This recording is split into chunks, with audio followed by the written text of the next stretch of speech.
بسم الله الرحمن الرحيم.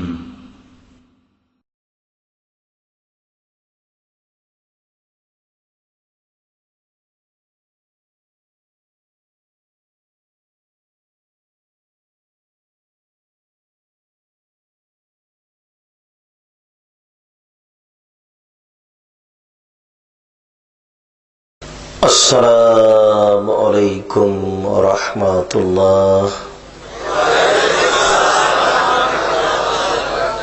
إن الحمد لله نحمده ونستعينه من يهده الله فلا مضل له ومن يضلل فلا هادي له وأشهد أن لا إله إلا الله وحده لا شريك له وأشهد أن محمدا عبده ورسوله.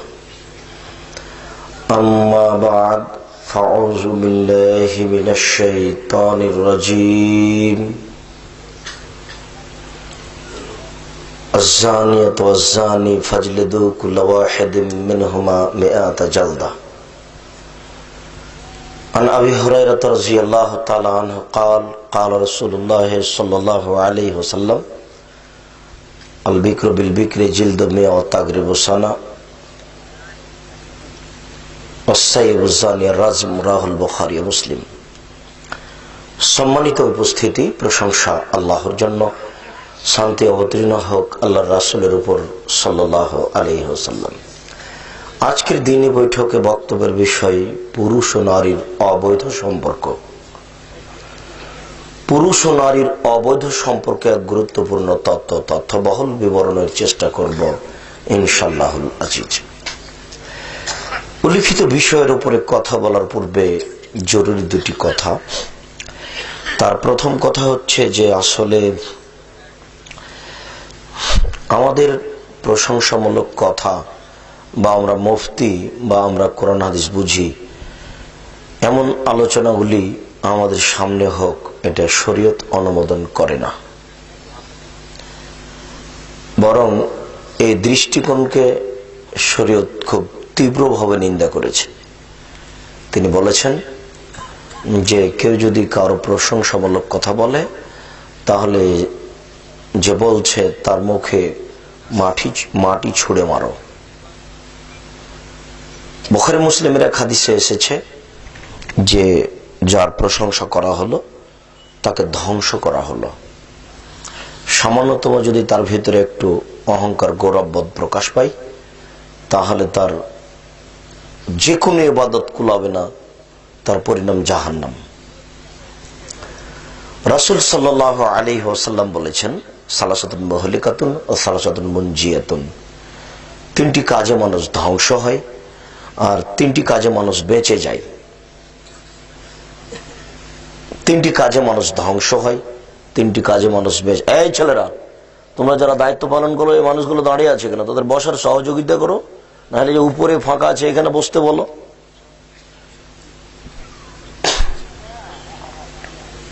তিনটি কাজে মানুষ ধ্বংস হয় আর তিনটি কাজে মানুষ বেঁচে যায়। আল্লাহ রাসূল বলছেন আমাল মুনজিয়াত, তবে যে তিনটি কাজে মানুষ বেঁচে যায় তার একটি হচ্ছে তাকওয়াল্লাহ ফি সিররি ওয়াল আলানিয়া, প্রকাশ্যে ও গোপনে আল্লাহকে ভয় করা। এর বাস্তব সারমর্ম খুব কঠিন। প্রকাশ্যে ও গোপনে আল্লাহকে ভয় করা এর বাস্তব খুবই কঠিন। যাতে মানুষ দেখতে পাবে যে লোকটা পরহেজগার, তাহলে সুদ খাবে না, অযথা হাটে বাজারে বসে থাকবে না, অন্যায় বিচার করবে না। এটা হলো বাহ্যিকভাবে আল্লাহকে ভয় করা।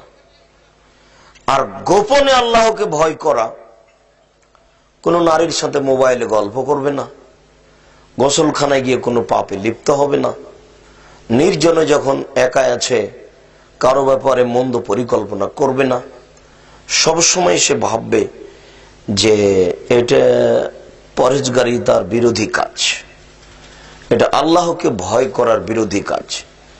সবসময় তার আল্লাহ ভীতিতে তাকে ঠেকাবে। তো তো এই কথা আল্লাহ রাসূল বলছেন যে তাকওয়াল্লাহ ফি সিররি ওয়াল আলানিয়া, মানুষ বেঁচে যাবে যদি তার ভিতরে এই কাজটি থাকে, গোপনেও প্রকাশ্যে আল্লাহকে ভয় করা। মানুষ তো আল্লাহকেই বুঝে না, তো আল্লাহকে ভয় করবে কি? আমি রাস্তায় হাঁটছি, আপনি আমাকে চিনবেন বলে বলবেন আব্দুর রাজ্জাক সাহেব আসসালামু আলাইকুম, কেমন আছেন?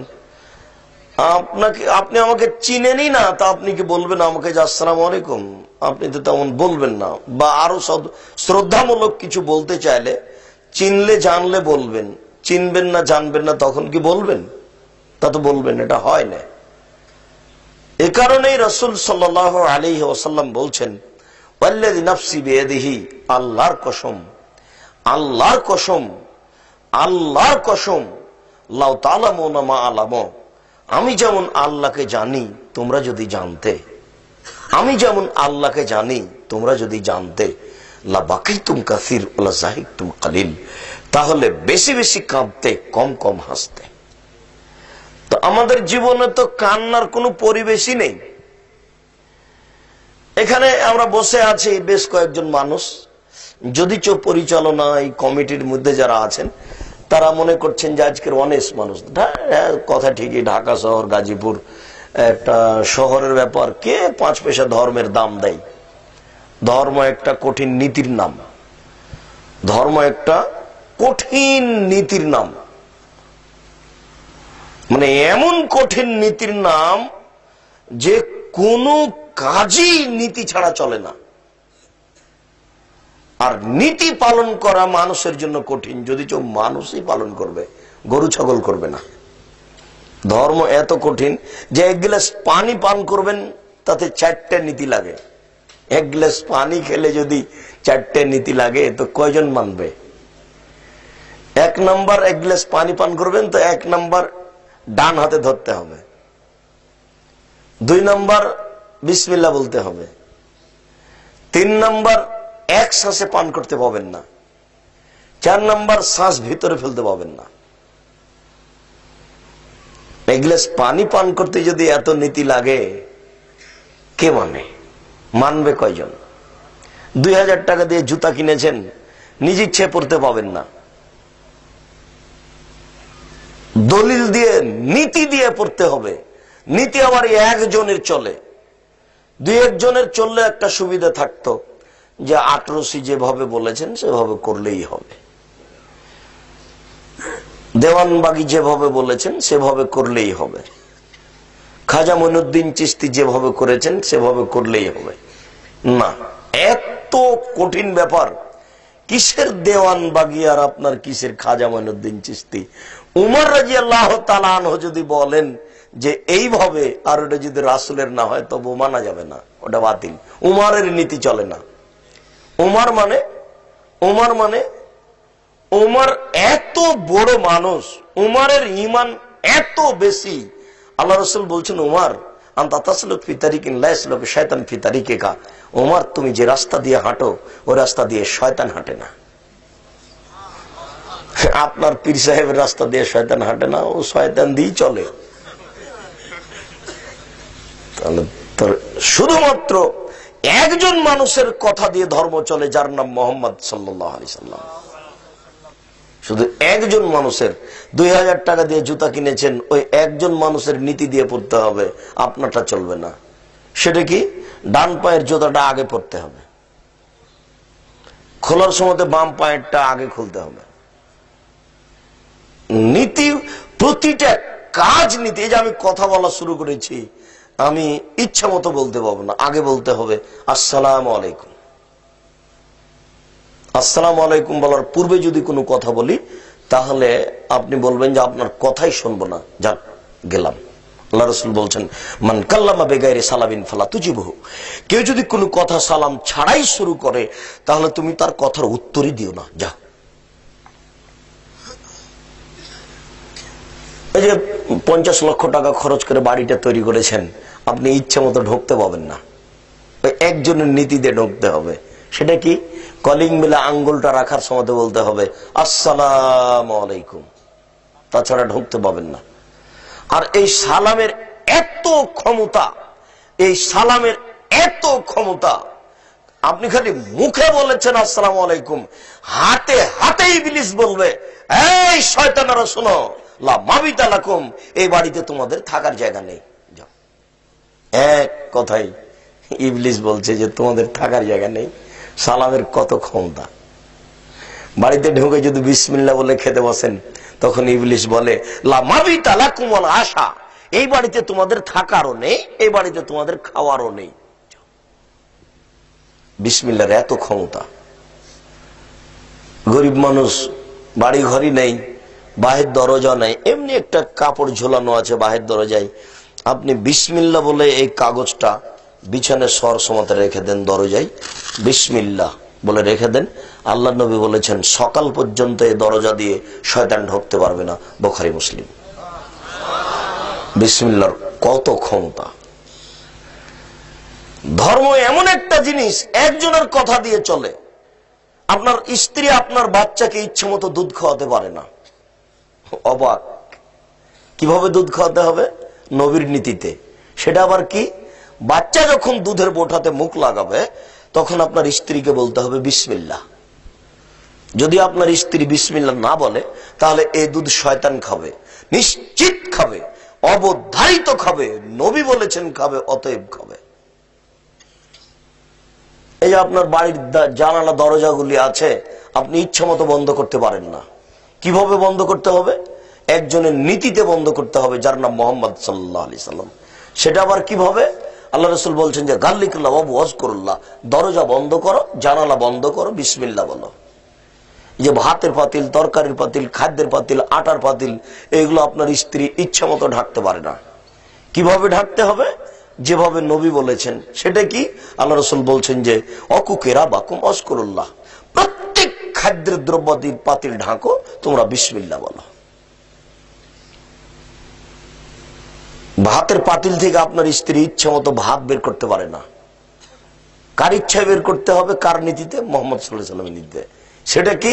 আল্লাহ রাসূল বলছে কুলু মিন জাওয়ানিবিহা ওয়ালা তাকুলু মিন আস্তিহা ফাইনাল বারাকাতু তানজিলু ফি আস্তিহা, তোমরা পাশ থেকে খাও, মধ্য থেকে খেও না, কেননা মধ্যে বরকত নাজিল হয়।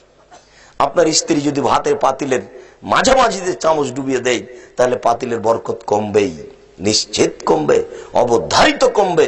নবী বলেছেন কমবে, অতএব কমবে, কমবেই। আপনাকে ভাত দেওয়ার সময় আপনার মা যদি গামলার মাঝামাঝিতে চামচটা ডুবিয়ে ভাত উঠাই, তাহলে গামলার বরকত কমে যাবে, কমতেই হবে। কিভাবে চামচটা ডুবাবে? গামলার এক পাশে চামচ ডুবিয়ে ভাত উঠাতে হবে, নাহলে বরকত কমে যাবে। আপনি যে বিছানায় শুইবেন, বিছানাটা আপনার স্ত্রী সুন্দর করে রেডি করেছে, আপনি ইচ্ছে মতো শুইতে পারেন না। একজনের নীতিতে শুইতে হবে। সেটা কি? ডান কাতে শুইতে হবে, মুখে বলতে হবে আল্লাহুম্মা বিসমিকা আমুতু ওয়া আহইয়া। আপনার 5 পয়সা দাম নাই। প্রতিটা কর্ম আপনাকে একজন মানুষের নীতিতে চলতে হবে, যার নাম মুহাম্মদ সাল্লাল্লাহু আলাইহি সাল্লাম। আল্লাহ রাসূল বলছেন যে ওয়াল্লাযী নাফসি বিয়াদিহি, আল্লাহর কসম, আল্লাহর কসম, আল্লাহর কসম, লাউ তাআলামুনা মা আলাউ, আমি যেমন জানি তোমরা যদি জানতে, আমি আল্লাহকে যেমন জানি তোমরা যদি জানতে, আমি আল্লাহকে যেমন জানি তোমরা যদি জানতে, বেশি বেশি কাঁদতে, কম কম হাসতে। তা কাঁদার তো আমাদের কোনো পরিবেশই আছে না। আছে না কেন? জানি না তো যে কেন কাঁদবো। কাঁদার তো একটা পরিবেশ আসতে হবে। 30 বছর, 40 বছর, 50 বছর, 80 বছরের মানুষ এখানে বসে আছি, তেমন কোনো পরিবেশ আসেনি। আল্লাহ রাসূল বলছেন যে বেশি বেশি কাঁদতে, কম কম হাসতে। হাসার তো রাত দিন পরিবেশ। তাহলে কাঁদি না কেন? আল্লাহকে চিনি না এই জন্য। কাঁদি না কেন? আল্লাহকে বুঝি না এই জন্য। আল্লাহ রাসূলের বাক্যটা দেখেন তো, কত গুরুত্বপূর্ণ বাক্য। আল্লাহ রাসূল বলছেন যে লাই ইয়ালাজান নার রাজুলুন হাত্তা ইয়ালাজাল লাবানু ফি জারই বাকা মিন খাশিয়াতিল্লাহ, ওই ব্যক্তির জাহান্নামে যাওয়া অসম্ভব যে ব্যক্তি আল্লাহর ভয়ে কাঁদে। ওই ব্যক্তির জাহান্নামে যাওয়া অসম্ভব যে ব্যক্তি আল্লাহর ভয়ে কাঁদে। যেমন ভাবে গাভীর বাঁট থেকে দুধ বের করে ভিতরে ঢোকানো অসম্ভব। গাভীর বাঁট বুঝেন? গাভীর বাঁট থেকে দুধ বের করে আবার ভিতরে ঢোকানো যাবে কি? আল্লাহ রাসূল বলছেন যে গাভীর বাঁট থেকে দুধ বের করে নিয়ে আবার ঢোকানো যেমন অসম্ভব, যারা আল্লাহর ভয়ে কাঁদে তাদের জাহান্নামে যাওয়া তেমনি অসম্ভব। মানে জাহান্নামে যাবেই না। তো মানুষ কাঁদবে, মানুষই তো আল্লাহকে চিনে না, তো কাঁদবে কি করে? মানুষই তো বুঝে না যে আল্লাহ কি, কাকে বলে। হ্যাঁ, আল্লাহ যদি মানুষকে একটু ধ্বংস করে দেখাতেন তাৎক্ষণিক তাহলে হতো। ধরেন এক মুহূর্ত ঢাকা শহরটা অর্ধ হাত উঁচু নিচু হয়ে গেল, এক মুহূর্ত। তো অর্ধ হাত উঁচু নিচু হলে এক মুহূর্ত হলে একটা বিল্ডিংও থাকবে না। সারা পৃথিবী যদি এক মুহূর্ত, আমরা তো ভূমিকম্প একটু নড়ে উঠে একবার এভাবে হয়ে যাবে, আল্লাহ দেখাবে, তাহলে তো আর মানুষের বুদ্ধি থাকবে না, অজ্ঞান হয়ে যাবে, বুদ্ধি থাকবে না। এই কাজটা তো আল্লাহর কাছে তেমন কোনো ব্যাপার নয়। তা আল্লাহ করেন না মানুষের প্রতি দয়া করে, কিন্তু মানুষ তো বুঝে না। আল্লাহ রাসূল যে বলে গেছেন 1450 বছর পূর্বে যে ইয়ানজুলু রাব্বুনা তাআলা ইলা সামাই দুনিয়া হিনা ইয়াবকা মিন সুলুসিল লাইলিল আখির, যখন রাতের 3 ভাগের 1 ভাগ বাকি থাকে, যখন রাতের 3 ভাগের 1 ভাগ বাকি থাকে, তখন আল্লাহ তাআলা সপ্তম আকাশ থেকে প্রথম আকাশে নেমে আসেন। সপ্তম আকাশ থেকে প্রথম আকাশে নেমে এসে বলেন, মায়াদুনি ফাস্তাজিব লাহু, কে আমাকে ডাকে আমি তার ডাকে সাড়া দিব। মায়াদুনি ফাস্তাজিব লাহু, কে আমাকে ডাকে আমি তার ডাকে সাড়া দিব। মায়াসআলুনি ফাউতিহু, কে আমার কাছে কিছু চাই, যে যা চায় আমি তাকে তাই দিয়ে দিব। মায়াস্তাগফিরুনি ফাগফির লাহু, কে আমার কাছে ক্ষমা ভিক্ষা চাই আমি তাকে ক্ষমা করে দিব। এইভাবে বলতে বলতে সকাল পর্যন্ত থেকে যান। তো আদম সন্তান কি বুঝে? ও তো নিমুখ হারাম, ও তো 3টে টিভি বন্ধ করেছে, 8টায় উঠবে। ও রাত 3টায় টিভি বন্ধ করেছে, ও তো সকাল 8টায় উঠবে।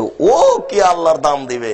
অথচ আল্লাহ প্রত্যেক রাত এই প্রথম আকাশে নেমে এসে ভোর পর্যন্ত, আজান দেওয়া পর্যন্ত বলতে থাকেন, হে আদম সন্তান, কে আমার কাছে কিছু চায়, যে যা চায় আমি তাকে তাই দিব। কে আমাকে ডাকে আমি তার ডাকে সাড়া দিব। কে আমার কাছে ক্ষমা ভিক্ষা চাই আমি তাকে ক্ষমা করে দিব। এইভাবে আল্লাহ বলতেই থাকেন। আর এই নিমুখ হারাম 3টার সময়তে টিভি বন্ধ করেছে, ও 8টা পর্যন্ত ঘুমিয়ে থাকে। ও কি দাম দিবে আল্লাহর? আল্লাহকে মানুষ চিনতে না পারলে তো আর ধ্যান দিতে পারবে না। বলছিলাম 3টি কাজে মানুষ ধ্বংস হয় আর 3টি কাজে মানুষ বেঁচে যায়। তার একটি ধ্বংস হওয়ার কথাটা কেন আসে যে ভুলবেন না। মানে মুখের উপরে প্রশংসা করলে অহংকার আসতে পারে। অহংকার যদি একটু চলে আসে, যতই বড় বক্তা হোক না কেন, আল্লামা দাহার যেই হোক না কেন, বিচার মাঠে টিকতে পারবে না। সে যত বড় মানুষই হোক না কেন, বিচারের মাঠ খুব কঠিন। ইব্রাহিম আলাইহিস সালাম নিজেই টিকতে পারবেন না। ইব্রাহিম আলাইহিস সালাম বিচারের মাঠে বাপের 1 পয়সা উপকার করতে পারবেন না। আল্লাহর অনুমতি ছাড়া পৃথিবীর কোন মানুষ বিচারের মাঠে কারো কোনো উপকার করতে পারবেন না। ওই কথাটা নিয়ে কথা এসেছে যে 3টি কাজে মানুষ ধ্বংস হয় আর 3টি কাজে মানুষ বেঁচে যায়। বেঁচে যাওয়ার একটি কাজ আপনাকে বলেছি, মনে আছে কিনা? তাকওয়াল্লাহ, ফিসিরওয়ালা নিয়ে গোপন এবং প্রকাশ্যে আল্লাহকে ভয় করতে হবে। তো মানুষ তো আল্লাহকেই চিনে না, ভয় করবে কি? এই জন্য এতক্ষণ পর্যন্ত বললাম তাকওয়াল্লাহ, আল্লাহকে ভয় করবে গোপনে প্রকাশ্যে। 2, কওলুল হক ফির রিজা ওয়াস সাখাত, সত্য কথা বলতে হবে, সুলি হোক আর ফাঁসি হোক। সত্য কথা বলতে হবে, সুলি হোক আর ফাঁসি হোক। সম্মানিত চৌধুরী সাহেব খুব কঠিন কঠোরভাবে কথা বলেন, ভালো কথা আমরা বুঝলাম। আল্লাহ তাআলা বলছেন, ভালো কাজের আদেশ করো, মন্দ কাজের নিষেধ করো। ভালো কাজের আদেশ করো, মন্দ কাজের নিষেধ করো। যেখানে কোরআন মাজিদে এই কথা এসেছে, ভালো কাজের আদেশ করো, মন্দ কাজের নিষেধ করো, 2টা পাশাপাশি এসেছে। তো ভালো কাজের আদেশ, মন্দ কাজের নিষেধ। এখন টুঙ্গি হাজার হাজার লক্ষ লক্ষ মানুষ, 2 দিন পরে মোনাজাত হবে। তো ও হুজুর সাহেব, আপনার তো ভালো কাজ বুঝলাম, ভালো কাজ কি? আপনি বললেন লক্ষ লক্ষ মানুষের সামনে যে সুবহানাল্লাহ বললে এত নেকি হয়, আলহামদুলিল্লাহ বললে এত নেকি হয়, আল্লাহ আকবার বললে এত নেকি হয়, সুন্দর করে ওযু করে 2 রাকাত সালাত আদায় করলে পূর্বের সমস্ত পাপ ক্ষমা হয়ে যায়। ভালো, এটা ভালো কাজের আদেশ। তা আপনি একটু দোয়া করার পূর্বে মন্দ কাজের নিষেধ করতে পারবেন না? এদেশের নেতা নেতৃত্ব সবাই হাত তুলে দোয়া করবে, দেশবাসী সারা বছর অকাম করে এসে এখানে হাত তুলে দোয়া করে সব ক্ষমা নিয়ে নিবে। তা আপনি একটু হাত তুলে দোয়া করার সময় বলবেন, শুনুন এদেশের প্রধানমন্ত্রী নবী করিম সাল্লাল্লাহু আলাইহি ওয়াসাল্লাম বলেন, আলী এই পৃথিবীর মাটিতে যত ছবি মূর্তি আছে সব ভেঙে চৌচির করে দাও। যে সম্মানিত প্রধানমন্ত্রী দেশবাসী 24 ঘন্টার মধ্যে বাংলাদেশে যত ছবি মূর্তি আছে সবকে ভেঙে চৌচির করে দিতে হবে। এটা হলো মন্দ কাজের নিষেধ। ভালোটা তো আপনার খুব শুনলাম, মন্দটা আপনি একটু বলবেন না? এই দেশের মাটির সম্মানিত জনগণের নিকটে জনভাবে বলা থাকছে যে রাসূল সাল্লাল্লাহু আলাইহি সাল্লাম বলেছেন, আলী তুমি ছাড়বে না কোন উঁচু কবর, সবকে ভেঙে সমান করে দাও। 24 ঘন্টার মধ্যে মঈনুদ্দিন চিশতির কবর, শাহজালাল শাহপরানের কবর, গোলাপ শাহের মাজার, এই দেশের মাটিতে যত উঁচু কবর আছে লাঠি দিয়ে ভেঙে চৌচির করে দিতে হবে, সমান করে দেব মাটিকে। এটা হলো মন্দ কাজের নিষেধ। ক্ষমতা হয় না, মন্দ কাজের নিষেধ কি দেখাতে এসেছো তুমি? বলো কি তুমি? মন্দ কাজের নিষেধ তুমি খুঁজে পাও না? দোয়া করার পূর্বে বলবেন আপনি, এই দেশের নেতা নেত্রীকে বলা হচ্ছে রাসূল সাল্লাল্লাহু আলাইহি সাল্লাম যেভাবে বলেছেন, অতএব এই দেশের মাটি যত পতিতালয় রয়েছে, টাঙ্গাইলের পতিতালয়, এই আপনার ওই ফরিদপুরের ওই দৌলতদিয়ার পতিতালয়, আর এই দেশের মাটিতে যত পতিতালয় আছে সন্ধ্যা হতে হতে সব পতিতালয় বন্ধ করতে হবে। এই দেশের মাটিতে যত সুদী ব্যাংকিং ব্যবস্থা আছে, যত সুদী ব্যাংকিং ব্যবস্থা রয়েছে সব বন্ধ করতে হবে সন্ধ্যা হতে হতে। মুখখান নাই আপনার, বলতে পারেন আপনি কি? আপনি দেখাচ্ছেন ভালো কাজের আদেশ, মন্দ কাজের নিষেধ, কি বলতে চান? টঙ্গির আখেরি মোনাজাতে হাত তুলে দোয়া করে জান্নাত কিনতে চাচ্ছেন? অসম্ভব হতে পারে না। তোমার টঙ্গির আখেরি মোনাজাতি এই টঙ্গির বৈঠক নাজায়েজ হারাম হওয়ার জন্য যথেষ্ট। তোমার টঙ্গির আখেরি মোনাজাতি যথেষ্ট যে তোমার এই বৈঠক নাজায়েজ হারাম, আরগুলো থাক।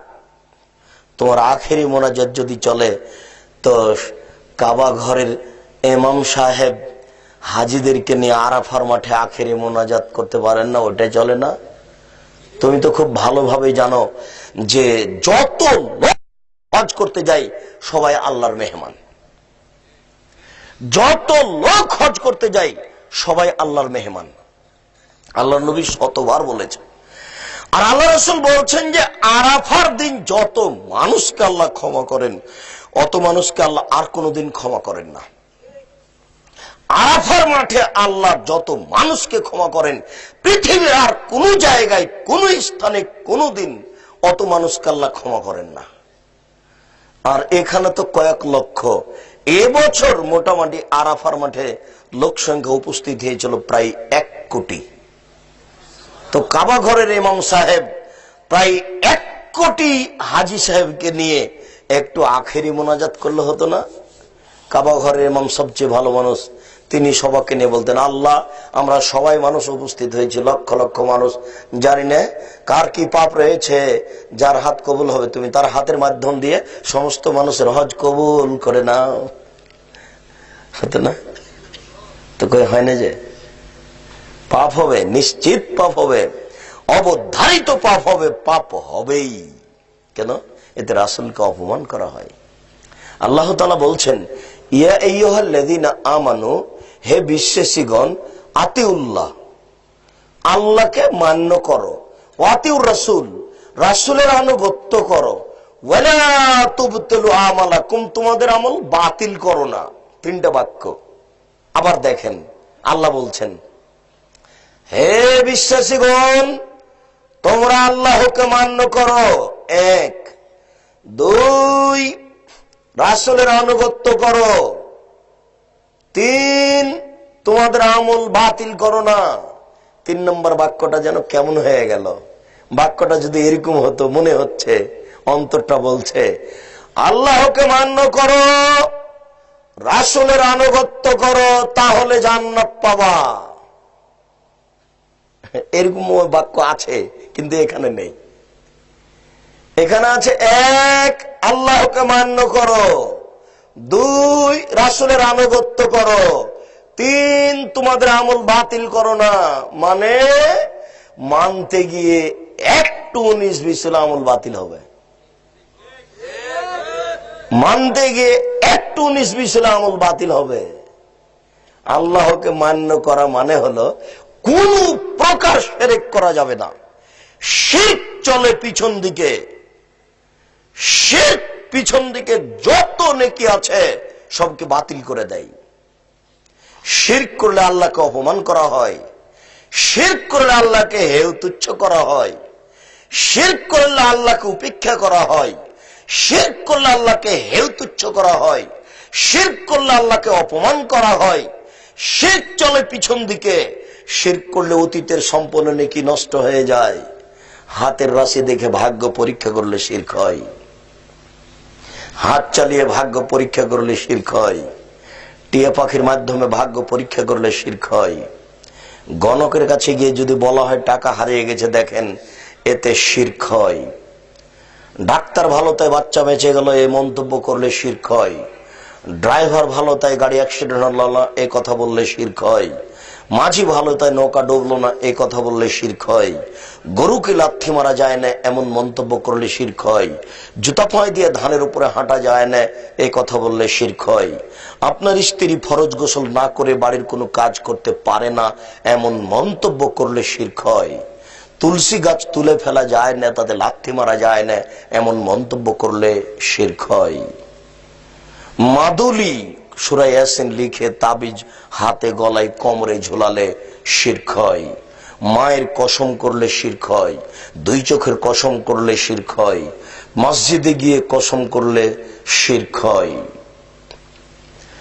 ছবি মূর্তিকে মূল্যায়ন করলে শিরক হয়। ছবি মূর্তি মুড়ে মুড়ে বাড়িতে যেখানে সেখানে ঝুলালে শিরক হয়। কবরের কাছে মাথা নত করলে শিরক হয়। কবরের কাছে কিছু চাইলে শিরক হয়। জন্মদিবস পালন করলে শিরক হয়। মৃত্যু দিবস পালন করলে শিরক হয়। 16 ডিসেম্বর পালন করলে শিরক হয়। 26শে মার্চ পালন করলে শিরক হয়। 21শে ফেব্রুয়ারি পালন করলে শিরক হয়। স্মৃতিসৌধকে মূল্যায়ন করলে শিরক হয়। সংসদ ভবনে নীরবতা পালন করলে শিরক হয়। শুনুন, শিখা চিরন্তন শিখা অনির্বাণ একে হিসাব করলে শিরক হয়। পহিলা বৈশাখ পালন করলে শিরক হয়। আমরা কি হিন্দু? পহিলা বৈশাখের মুখে লাথি মারতে জন্ম নিয়েছি। পহিলা বৈশাখ মানে আমি কি হিন্দুর বাচ্চা? পহিলা বৈশাখের মুখে লাথি মারতে জন্ম নিয়েছি। এ দেশের মাটিতে সুনাগরিক বেঁচে আছি। এ দেশের সরকারকে জেলে রাখা দরকার। বাংলাদেশের মাটিতে যদি 2 জন সুনাগরিক থাকে আমরা তার 1 জন হব। অতএব মনে রাখা ভালো হবে, মুসলমান ঘরে জন্ম নিয়েছি। আমি মুসলিম চিররণবীর, মরণকে করি না ভয়। মরলে শহীদ, বাঁচলে গাজী, আমার উভয় সমান। জেল যতটুকু সেল ততটুকু, বাইরে যতটুকু ভিতরে ততটুকু। মরলে শহীদ, বাঁচলে গাজী, উভয়ই আমার সমান। আমি এই জীবনের 5 পয়সা দাম দিই না। আমি মুসলিম চিররণবীর। আমি পহিলা বৈশাখের মুখে লাথি মারি। আমি মুসলিম, আমি এই দেশে বসবাস করি। আমি 31st নাইট ইংরেজি বছরের প্রথম দিবস মানবো কেন? আমি কি ইহুদির বাচ্চা? আমি কি খ্রিস্টান বাচ্চা? আমি এই ইংরেজি মাসের প্রথম দিনের মুখে লাথি মারি। আমি এই ইংরেজি মাসের প্রথম দিনকে মুখে লাথি মারি। তুমি কার পুরুষ? তুমি কার পুরুষের বাচ্চা? তোমার শরীরে পুজ আছে। তুমি মূর্খ, তুমি বর্বর, তুমি অসভ্য। যত যুবক যুবতী এইসব দিবস মানে, যারা পান্তা ভাত নিয়ে গিয়ে বট গাছের নিচে ইলিশ মাছ দিয়ে খায়, এবং যারা একে মানে, যাকে এরা হিসাব করে, যত নেতা, যত নেত্রী, যত ছাত্রী, যত ছাত্র, যত শিক্ষক, যত শিক্ষিকা, এরা সবাই বন্য, এরা সবাই বর্বর, এরা সবাই অসভ্য। যারা এইসব দিনকে পালন করে, আমি আব্দুর রাজ্জাক যদি তাদের মুখ প্রমাণ না করতে পারি, আমি জাতির সামনে জিন্দেগি তার কোনোদিন আসবো না। আজকে শেষ করলাম, আমার মরা পর্যন্ত সময় থাকলো। বলেন কি আপনি? বলছিলাম শিরক করলে আল্লাহকে উপেক্ষা করা হয়। শিরক বুঝবে কে? শিরক কে 5 পয়সা দাম দেয়? প্রতিদিন সকালে এনপি এলিগেন্সে আসতাম রাজশাহী থেকে, তো নাটোর থেকে একজন লোক উঠতো, একটু বড় টুপি, বিশাল 800,000 টাকার দাম টুপি। তো অনেকদিন থেকে ভাবতাম যে লোকটার সাথে কথা বলবো হয় না। একদিন কথা বললাম, তো কথা প্রসঙ্গে বলছেন যে অমুক অমুক বই পড়ি, তো সে বইগুলি আমার লেখা, এই বইগুলি পড়ে, আমার সাথে সাক্ষাৎ নেই।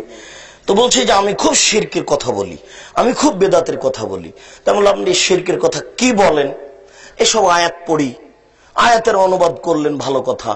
এসব হাদিস পড়ি, এসব হাদিসের অনুবাদ করলেন, ভালো কথা। তারপর আপনি জনগণকে কি দেখালেন যে কোনটা শিরক? সেটা তো দেখায় না। তাহলে আপনার জনগণ কি দিয়ে বুঝবে যে এটা শিরক?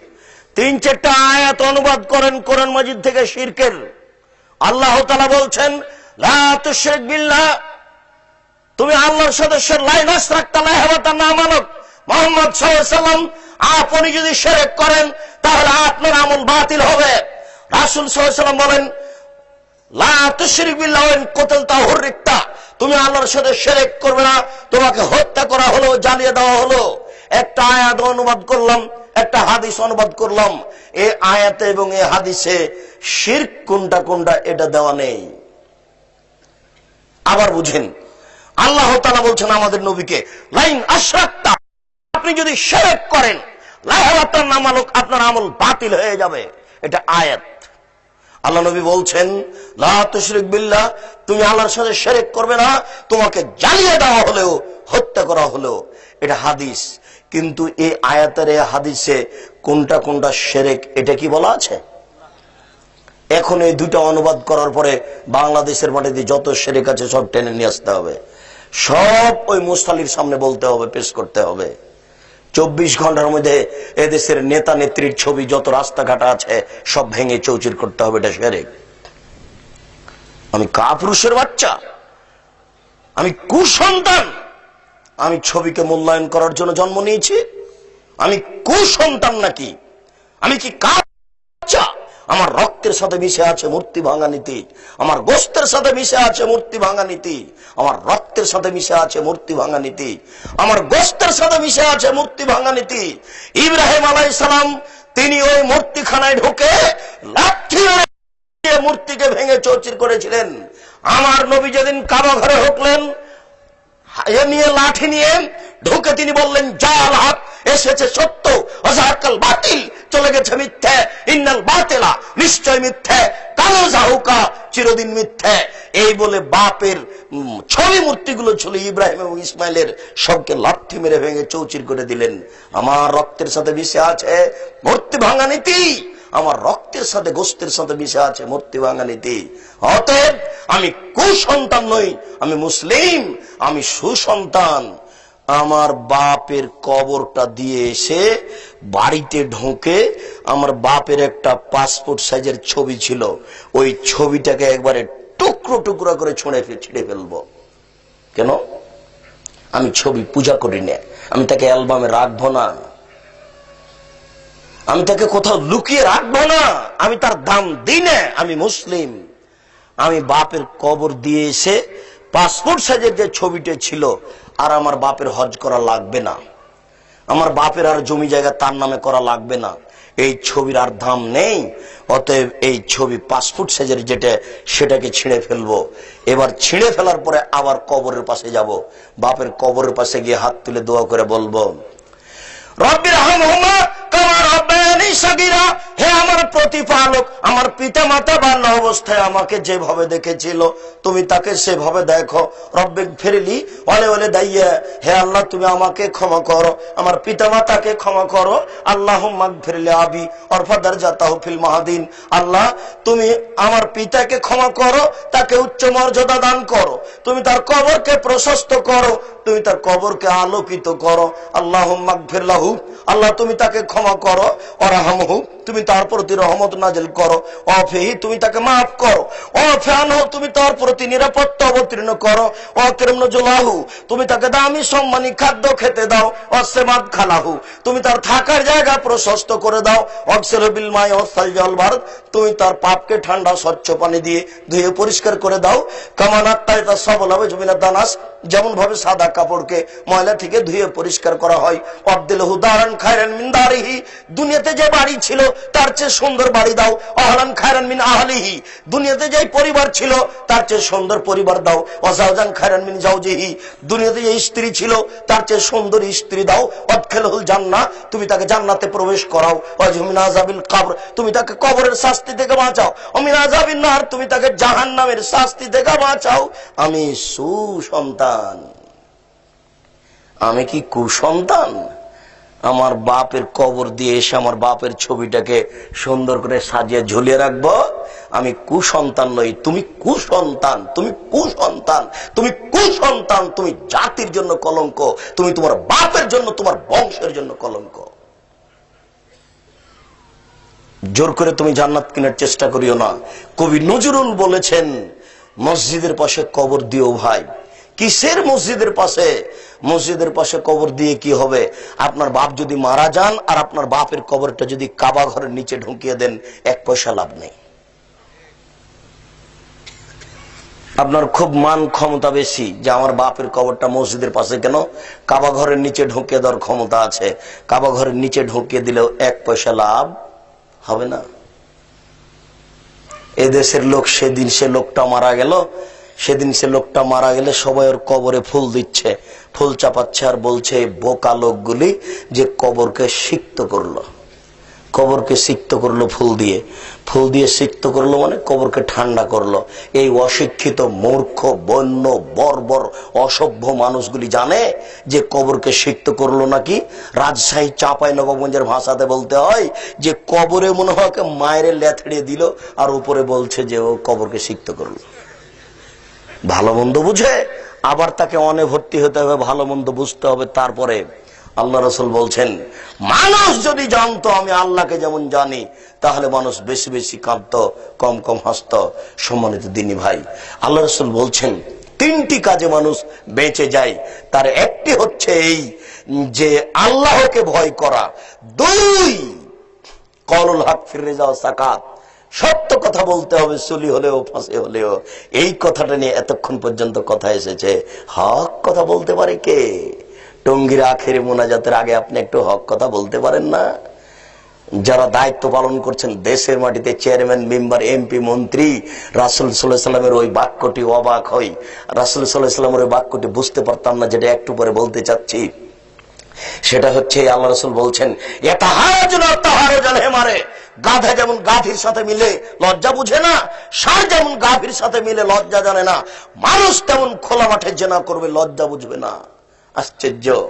ভাইস চ্যান্সেলর সাহেব রাজশাহী বিশ্ববিদ্যালয়, ঢাকা বিশ্ববিদ্যালয়ের মাঠে হাঁটেন আর দেখতে পাচ্ছেন একজন যুবতী, একজন যুবক একজন যুবতীর উরু রানের উপরে মাথা দিয়ে ঘুমাচ্ছেন, কিছু বলেন না।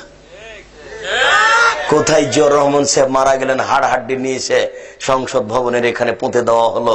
সকাল 10টা থেকে রাত 10টা পর্যন্ত হাজারো লাখো পুরুষ, লাখো নারীর উরু রানের উপরে মাথা দিয়ে ঘুমিয়ে যাচ্ছে, কেউ কিছু বলে না। যেখানে সেখানে যে না, কেউ কিছু বলে না। বলা নাকি যায় না, কেউ কিছু বলে না। বলা নাকি যায় না, বলা নাকি অপরাধ। কেউ নাকি মানুষ নেই, সবাই নাকি পশু। এটা নাকি পশুর জগৎ, কেউ নাকি মানুষ নেই। যদি মানুষ থাকে তারা বলতে পারে না কেন? মানুষ হয় 3টি পদ্ধতিতে, মানুষ হয় 3টি পদ্ধতিতে, বলতে পারে না কেন? মানুষ হয় 3টি পদ্ধতিতে। 1, মান রা মিনকুম মুনকারান ফালিগাইয়িরহু বিয়াদিহি, যে কোনো অন্যায়কে যে কোনো মূল্যে ঠেকাবে।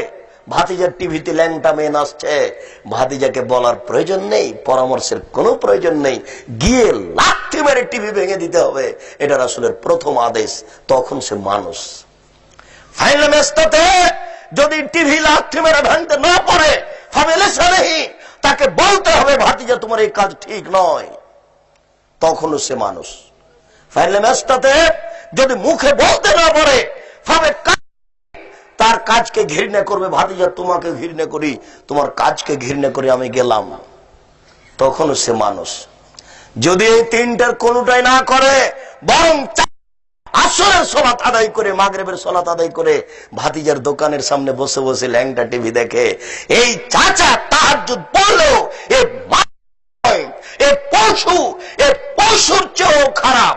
আল্লাহ তাআলা ওই কথাই বলছেন, এই দেশের মাটিতে এই ল্যাংটা মেয়েদেরকে, পুরুষদেরকে দেখেও যারা কিছু বলতে পারে না, তারা মানুষ নয়, তারা পশু, তারা পশুর চেয়েও খারাপ। তাই তো আল্লাহ বলছেন, তিন ডোমর ফলের কসম, ও জাইতুন ফলের কসম, ও তুর সিনিন, তুর পাহাড়ের কসম, ও হাজাল বালাদিল আমিন, এই মক্কা শহরের কসম। আমি আল্লাহ চারটা জিনিসের কসম করে বলছি, আমি আল্লাহ চারটা জিনিসের কসম করে বলছি, লাকাদ খালাকনাল ইনসানা ফি আহসানি তাকবীম, আমি মানুষকে অতীব উত্তম করে সৃষ্টি করেছি। যখন মানুষ আমাকে মানেনি, সুম্মা রাদাদনাহু আসফালা সাফিলিন, আমি তাকে সর্বনিম্ন উল্টা ফিরিয়েছি, তখন সে মানুষ নয়, তখন সে পশু, সে পশুর চেয়েও খারাপ। আল্লাহ রাসূল বলছেন যে তিনটি কাজে মানুষ বেঁচে যায়, তার একটা হচ্ছে কওলুল হক ফির রিজা ওয়াস সাখাত, সত্য কথা বলতে হবে, সুলি হলেও ফাঁসি হলেও। তিন অলিকতিসাদ ফিল ফাকর ওয়াল গিনা, এটা পারিবারিক কথা। মধ্যম পন্থায় খরচ করতে হবে, ধনী হলেও গরিব হলেও। চট করে ধনী হয়ে গেছেন, কোটি কোটি টাকা হয়েছে, রোজ জানি 10 কেজি ওজনের রুই কিনিয়েন না, এটা ঠিক হবে না। 10 দিন পরে টাকা হারিয়ে গেলে রুই আর কিনতে পারবেন না, তখন গ্রামের লোকেরা বলবে, কি খবর মন্ডলের বেটা, রুই কোথায় গেল? খুব সাবধান, ভ্যান চালিয়ে খান, সাবধান, মধ্যম পন্থায় খরচ করবেন। স্ত্রীর জন্য 500 টাকা দিয়ে শাড়ি কিনবেন না, 300 টাকা দিয়ে কিনবেন। আপনার স্ত্রীকে বলতে শিখতে হবে, আমি গ্রামের মেয়ে, অতি খুশি একটু লবণ ভাতে, এই কথাই বলতে হবে আপনার স্ত্রীকে। আপনি যদি রুই মাছ কিনেন, তাহলে এটা কর্জ করে খেতে হবে আপনাকে, শেষ পর্যন্ত ভিক্ষে করতে হবে, মানুষে মারবে, এই পথ বাদ দিতে হবে। বাজারে বেগুন কিনতে গেলে স্ত্রীকে বলে যেতে হবে যে বেগুন লাগবে না কি লাগবে বলো, পরামর্শ করে যেতে হবে। আল্লাহ রাসূল বলছেন, মধ্যম পন্থায় খরচ করো, ধনী হলেও গরিব হলেও। ধনীর মধ্যম পন্থা রয়েছে, গরিবের একটা মধ্যম পন্থা রয়েছে। সংসার করলে স্ত্রীর সাথে পরামর্শ করে করতে হয়, ধনী হলেও গরিব হলেও। কিসের আপনি ধনী? কে আপনাকে ধনী বলে? ফকিরে ভিক্ষা পায় না আপনার বাড়িতে, আর আপনি বলছেন আমি ধনী? মানে যা টাকা পয়সা ইনকাম করেছেন তা তো 3 নম্বর পথে ব্যয় করেন, তা তো ভোট করতে ব্যয় করেন। কই আপনার টাকা তো আমরা কমই খারিজি মাদ্রাসায় দেখি না, ভিক্ষুকের পিছনে তো দেখতে পাই না। কে আপনাকে ধনী বলে? ধনী আপনি দেখবেন, দেখেন 1 মিনিট, ধনী আপনি দেখবেন, দেখেন 1 মিনিট আপনাকে দেখাই, ধনী আপনি দেখবেন, দেখেন আপনাকে আমি 1 মিনিট ধনী দেখাই। আল্লাহ রাসূল একদিন সকালে বলছেন, এই শোনো, 400 কিলোমিটার পথ হেঁটে যেতে হবে যুদ্ধ করতে, আর্থিক খুবই সমস্যা, বলো কে কি দিবা? 400 কিলোমিটার পথ হেঁটে যেতে হবে মদিনা থেকে তাবুক, খুব সংকট আর্থিক, কে কি সহযোগিতা করবা? তখন উমর রাদিয়াল্লাহু তাআলা একবারে ফাস্টে লাভ দিতে বলছেন, আল্লাহ রাসূল, আমার বাড়িতে যত অর্থ সম্পদ আছে তার অর্ধেক দিলাম। তখন আবু বকর সিদ্দিক রাদিয়াল্লাহু তাআলা বলছেন, আল্লাহ রাসূল, আপনাকে আর আল্লাহকে বাড়িতে রেখে যা আছে সবই দিলাম। তখন উমর বলছেন যে আজ যখন আবু বকর সিদ্দিককে নেকি করে পারিনি, তো জিন্দেগিতে কোনোদিন অন্তত আবু বকর সিদ্দিককে নেকি করে পারবো না। তার মানে আবু বকর সিদ্দিক হয়তোবা 10 টাকা দিয়েছেন, উমর হয়তোবা 10,000 দিয়েছেন, কিন্তু আবু বকর সিদ্দিক রাদিয়াল্লাহু তাআলা যে ভাষা বলেছেন, এই ভাষাকে ডিঙ্গিয়ে যাওয়ার মতো কিয়ামত পর্যন্ত আর কোনো পথ হবে না। কিয়ামত পর্যন্ত কোনো দিন কোনো মানুষ আবু বকর সিদ্দিকের ভাষাকে ডিঙ্গিয়ে বলবেন যে আমি বেশি দান করলাম, এরকম পথ কিয়ামত পর্যন্ত হবে না। আবু বকর সিদ্দিক বলছে যে আপনাকে আর আল্লাহকে বাড়িতে রেখে যা আছে সবই দিলাম। আপনি এখন জানতো দেখে বাক্য ডিঙ্গিয়ে কোথায় যাবেন? আমি আপনাকে ইনাকে দেখাইনি, আমি আর একজনকে দেখাবো, ধনী মানুষ, সেটা দেখানোর জন্য বলছি। তখন উসমান রাদিয়াল্লাহু তাআলা আনহু বলেন, আল্লাহ ঠিক আছে, চিন্তা কিছু নেই, যত মানুষ তাবুকের মাঠে যাবে সমস্ত মানুষের 3 মাসের খাওয়া খরচ আমি উসমান বহন করব। 3 মাস যাবত মানুষকে যাতায়াতের জন্য যত টাকা পয়সা লাগবে তার অর্ধেকের যানবাহন, টাকা পয়সা, খাওয়া খরচ আমি বহন করব। সেদিন তাবুকের যুদ্ধে মানুষ ছিল 30,000, তাহলে 15,000 মানুষকে তিনি 15,000 উট দিবেন, 15,000 মানুষের 3 মাস খাওয়া খরচ বহন করবেন। এদেশের সরকারকে যদি বলা হয় যে 15,000 মানুষকে 3 মাস খাওয়ান, তো রাজি হবে না। এর নাম ধনী। কয় টাকার মালিক আপনি? আপনি দেখেন ধনী কাকে বলে। মুখের উপরে বলছেন যত মানুষ যাবে তাবুকের যুদ্ধে সমস্ত মানুষের খরচ, যাতায়াত খরচ আমি উসমান বহন করব, এর নাম ধনী। টাকা তো 2-4টা ইনকাম করেছিলেন ঢাকা শহরে, সেটা তো আপনি রাজনীতিতে খরচ করেছেন। ফকির তো আপনি চিনেন না, মিসকিন তো আপনি চিনেন না, কওমি মাদ্রাসা তো আপনার জানাই নেই। ধনী কাকে বলে, টাকা পয়সা কাকে বলে? এই জন্য তো আমি মাঝে মধ্যে আপনাদেরকে বলি, দেখেন আপনার বাপের স্বভাবে ফিরে যেতে হবে। যে বাড়িটিতে আমরা অপেক্ষা করছিলাম সে বাড়িটা সরকার বাড়ি, তার মানে আমি জানতে পারলাম যে এই বাড়িতে বড় বড় আলেম ওলামা আগে আসতেন। আমি অবশ্য শুনেছি নামে। তো ওই বাপ দাদার আত্মীয় স্বজনের উপরের যারা বেঁচে ছিলেন তাদের বৈশিষ্ট্য ধরে রাখতে হবে, সেটা খুবই কঠিন। সেই বৈশিষ্ট্য ধরে রাখতে হবে, সেটা খুবই কঠিন। আল্লাহ রাসূল বলছেন যে জান্নাতের ভিতরে খুব দামি দামি ঘর আছে, এত দামি ঘর আছে, যার বাহির থেকে ভিতর দেখা যায়, ভিতর থেকে বাহির দেখা যায়, এত স্বচ্ছ উন্নত মানের পদার্থের হীরা মুক্তা মাণিক্য দ্বারা তৈরি, যার বাহির থেকে ভিতর দেখা যায়, ভিতর থেকে বাহির দেখা যায়। তখন সাহাবীগণ বলেন, আল্লাহ রাসূল, লেমান হাজেহি, এত দামি জান্নাত কে পাবে? এসব দামি জান্নাত কে ভোগ করবে? তখন তিনি 1 নম্বরে বললেন, লেমান আলান আল কালামা, যার মুখের ভাষা নরম। 2 আতআমাত তাআমা, যে ফকির মিসকিন দুস্থ গরিবকে খেতে দেয়। 3 আদামা সিয়ামা, যে নফল সিয়াম আদায় করে। 4 আসাল্লা বিল্লাহি ওয়ান নাস নিয়াম, মানুষ যখন ঘুমিয়ে তখনও সালাত আদায় করে, তাহাজ্জুদ পড়ে, এরাই পাবে ওই দামি জান্নাত। 2 নম্বরে আছে ফকির মিসকিন দুস্থ গরিবকে খাওয়ার দেয়। কেন আপনি আপনার বাপের স্বভাবে ফিরে যাবেন না? আপনার দাদার বৈশিষ্ট্য আপনি কেন ফিরে যাবেন না? আপনারা ছিলেন 10-12 ভাই বোন, 5 ভাই 5 বোন, এ হলো 10 জন। আর আপনার বাপের একটা অভ্যাস ছিল ফকির ধরে নিয়ে আসা মসজিদ থেকে। তো রাতে 2 জন ফকির ধরে নিয়ে এসেছেন, আর আপনাদের বাড়িতে ছিল 3 জন কিষান কামলা, তাহলে 2 জন আর 3 জন, এ হলো 5 জন। আর আপনারা আছেন 10 জন, 15 জন, আর আপনার বাপ আর মা এ হলো 17 জন। এই 17 জনের ভাত রান্না করতো আপনার মা ঢেঁকিতে ধান ভেঙে, কোনো অসুবিধা হয়নি। কোনো দিন আপনার মা ভারী মনে করেনি, কোনো দিন ভারী মনে করেনি। বরং একটা ফকির যখন দরজায় এসেছে তখন আপনার মা আপনাকে বলেছে, বেটা ওকে একটু বসে রাখ, গরিব মানুষ, কিছু খায়নি, ওকে পাঠিয়ে দিস না, একটু খাবার দে, সেটা খেয়ে চলে যাবে। কোন মেহমান এসেছে তো চট করে বলছে, মেহমানকে একটু বসতে দে, আমরা একটু ভাত রান্না করে দিচ্ছি, একটু থামতে বল। তাড়াহুড়া করে আপনার মা উঠে ভাত রান্না করেছে, একটুকু ভারী লাগেনি। আর আজকে রান্নাঘরেই রয়েছে আপনার ওই চুলা, গ্যাসের চুলা, আর ওখানে রয়েছে ফ্রিজ, সবকিছু রেডি। আমি যদি মেহমান হিসাবে রাতে যাই আপনার বাসায়, আপনার স্ত্রী বলে, হ্যাঁ তুমি রাতে মেহমান নিয়ে এসেছ, তুমি হোটেলে খাওয়িয়ে নিয়ে আসতে পারো না? ওগুলো কে এখন করবে? রাতে রান্না বান্না করবে। স্বভাব পরিবর্তন করেন বইয়ের, স্ত্রীর স্বভাব পরিবর্তন করুন। মায়ের স্বভাবে ফিরে যেতে হবে, দাদির স্বভাবে ফিরে যেতে হবে, বাপের স্বভাবে ফিরে যেতে হবে, দাদির স্বভাবে ফিরে যেতে হবে।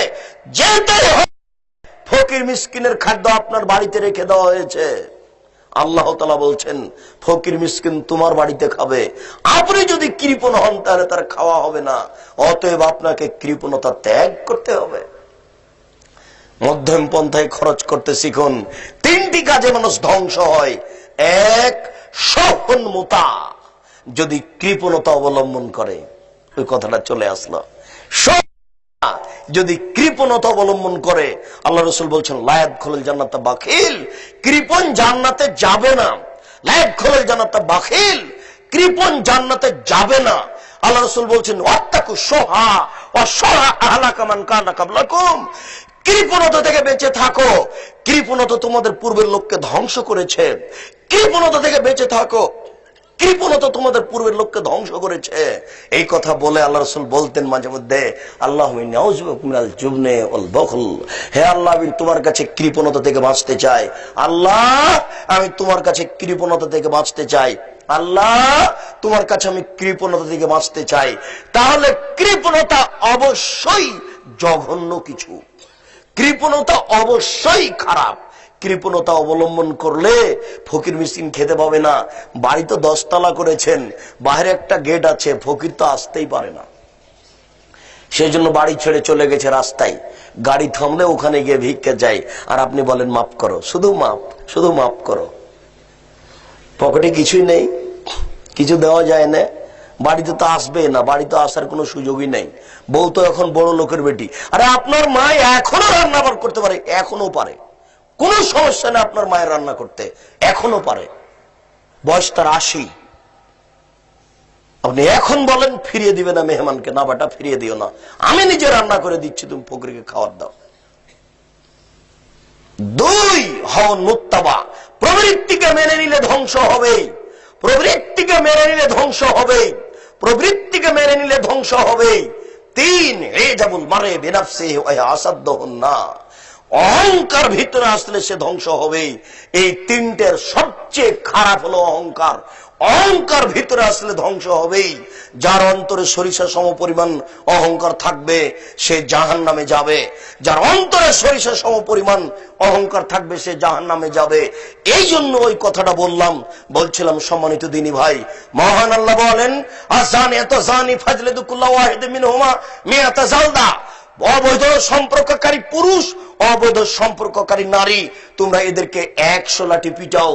মারার সময় যেন তোমাদের ভিতরে ভ্রাতৃত্ব ভালোবাসা না আসে, আল্লাহ যেভাবে আদেশ করেছেন সেভাবে মারতে হবে। অত্র আয়াতে বিবাহিত অবিবাহিত কোনো পার্থক্য করা হয়নি। আল্লাহ তাআলা অন্যত্র বলেন ওয়াল্লাযিনা লা ইয়াদউনা মা আল্লাহি ইলাহান আখার, যারা আল্লাহর সাথে অন্য কাউকে ডাকে না, শিরক করে না, ওয়ালা ইয়াকতুলুনা নাফসা আল্লাতী হারামাল্লাহু ইল্লা বিল হক, যারা মানুষকে অন্যায়ভাবে হত্যা করে না, ওয়ালা ইয়াজনুন, যারা জিনায় লিপ্ত হয় না, এরাই ভালো মানুষ। এই কথা বলার পরে আল্লাহ তাআলা বলছেন ওমাইয়া ফাল যালিক, যারা এসব কাজে লিপ্ত হয়, যেই ব্যক্তি এসব কাজে লিপ্ত হয়, জিনায় লিপ্ত হয়, অবৈধ সম্পর্কে লিপ্ত হয়, তার 3টে বিপদ। 1, এলকাসামা, সে মহাপাপী। 2, ইযাফলাহুল আযাবু ইয়াউমাল কিয়ামা, বিচারের মাঠে তার শাস্তি দ্বিগুণ শতগুণ বাড়িয়ে দেওয়া হবে। 3, ওয়াখলুদ ফীহি মুহানা, সে জাহান্নামে চিরদিন থাকবে। যারা অবৈধ সম্পর্কে জড়িয়ে পড়ে তাদের জন্য আল্লাহ তাআলা 3টি বিপদ উল্লেখ করেছেন। 1, তারা হবে মহাপাপী। 2, তাদের শাস্তি দ্বিগুণ শতগুণ বাড়িয়ে দেওয়া হবে। 3, তারা সেখানে চিরদিন জাহান্নামে থাকবে। আবু হুরায়রা রাদিয়াল্লাহু তাআলা আনহু বলেন রাসূল সাল্লাল্লাহু আলাইহি সাল্লাম বলেছেন আল বিকরু বিল বিকরি জিলদু মিয়া তাগরিব সানা, অবিবাহিত ছেলে মেয়ে যদি জিনা তাকে 100 লাঠি পিটিয়ে এলাকা থেকে 1 বছরের জন্য তাড়িয়ে দিতে হবে। তিনি বলেন আস-সাইবু বিস-সাইবুর রাজম, বিবাহিত নারী পুরুষ যদি জিনা করে তাহলে তাকে ইট ঢেল পাথর দিয়ে মেরে মেরে দুনিয়া থেকে বিদায় করতে হবে। এদেশের লাখো দুলা ভাইকে ইট ঢেল পাথর দিয়ে মেরে ফেলতে হবে যারা সেলিকার সাথে জেনায় লিপ্ত হয়েছে। এদেশের লাখো ভাবিকে ইট ঢেল পাথর দিয়ে মেরে ফেলতে হবে যারা দেবরের সাথে জেনায় লিপ্ত হয়েছে। এদেশের লাখ লাখো পুরুষকে এই ঢেল পাথর দিয়ে মেরে ফেলতে হবে যাদের স্ত্রী থাকা সত্ত্বেও অন্য নারীর কাছে আশ্রয় নিয়েছে। এদেশের লাখো নারীকে এই ঢেল পাথর দিয়ে মেরে ফেলতে হবে যাদের স্বামী থাকা সত্ত্বেও অন্য পুরুষের কাছে জেনায় লিপ্ত হয়েছে। এদের পৃথিবীতে বেঁচে থাকার কোনো পথই নেই। শুনুন, আবু হুরায়রা রাদিয়াল্লাহু তাআলা আনহু বলেন, রাসূল সাল্লাল্লাহু আলাইহি সাল্লাম বলেছেন, লা ইয়াহিল্লু দামু ইমরিন ইল্লা বিইহদা সালাসা। মানুষকে মারা যায় না, মানুষকে হত্যা করা যায় না, মানুষকে মারা যায় না, মানুষকে হত্যা করা যায় না, তবে তিনটি কারণে মানুষকে হত্যা করতে হয়। এক, আন-নাফসু বিন-নাফস। আপনি যদি আমাকে হত্যা করেন তাহলে আমার বাপ মা আপনাকে হত্যা করে নিবে, এর নাম কিসাস। সম্মানিত দিনী ভাই, বলছিলাম তিনটি কারণে মানুষকে হত্যা করা যায়, তার একটি হচ্ছে কিসাস। আপনি যাকে হত্যা করেছেন তার বাপ মা আপনাকে হত্যা করে নিবে, তবে আপনার বাঁচার পথ আছে। তার বাপ মা যদি বলে, যাক তুমি অন্যায় করেছো, আমরা তোমাকে মারবো না, তাহলে আপনি বেঁচে গেলেন, আপনার বাঁচার পথ আছে। দুই, তারিকুল দীনিহি, যে দিনকে ত্যাগ করলো। কেউ যদি বলে যে আমি কোরআন মানি না, ঠিক, কোরআন শরীফ নয়, কোরআন মাজিদ। কোরআন শরীফ নয়, কোরআন মাজিদ। আল্লাহ তাআলা বলছেন, বাল হুয়া কোরআনুম মাজিদ। যারা লিখেছে মাজার শরীফ তারা লিখেছে কোরআন শরীফ। শুধু তাই নয়, দেখেন মৌলবি বধ হলে কত খারাপ হয়। এক পৃষ্ঠা দোয়া লিখেছে, দেখেন, মানুষের বানানো। কিয়ামত পর্যন্ত এই দোয়া প্রমাণ হবে না, কিয়ামত পর্যন্ত সময় থাকলো। আর আমাদের জীবদ্দশায় যদি প্রমাণ হয়ে যায় তাহলে আমরা জাতির সামনে আর কোনোদিন আসবো না। এই দোয়া রাসূলের বলা নয়, মানুষ তৈরি করেছে। খুব বিষয়টি খুবই কঠিন। কোরআনকে যদি কেউ বলে যে আমি মানি না, তাহলে তাকে হত্যা করতে হবে, তবে তার বাঁচার পথ আছে। যখন সরকারের পক্ষ থেকে তাকে হত্যা করতে নিয়ে যাচ্ছে ফাঁসি দিতে, তখন বলছে আমার ভুল হয়েছে, আমার ভুল হয়েছে, আপনি তাকে মারতে পাবেন না, সে বেঁচে গেল। তিন, ওয়াসাইয়্যিবু জানি, বিবাহ করার পরে যারা জিনা করেছে তাকে হত্যা করতে হবে, তার বাঁচার দুনিয়াতে কোনো পথই নেই। বিবাহ করার পরে যারা জিনা করে তাদের দুনিয়াতে বাঁচার কোনো পথই নেই। এর চেয়ে বড় পাপ আছে, কিন্তু বাঁচার পথ আছে। পৃথিবীতে সবচেয়ে বড় পাপ হচ্ছে শিরক করা।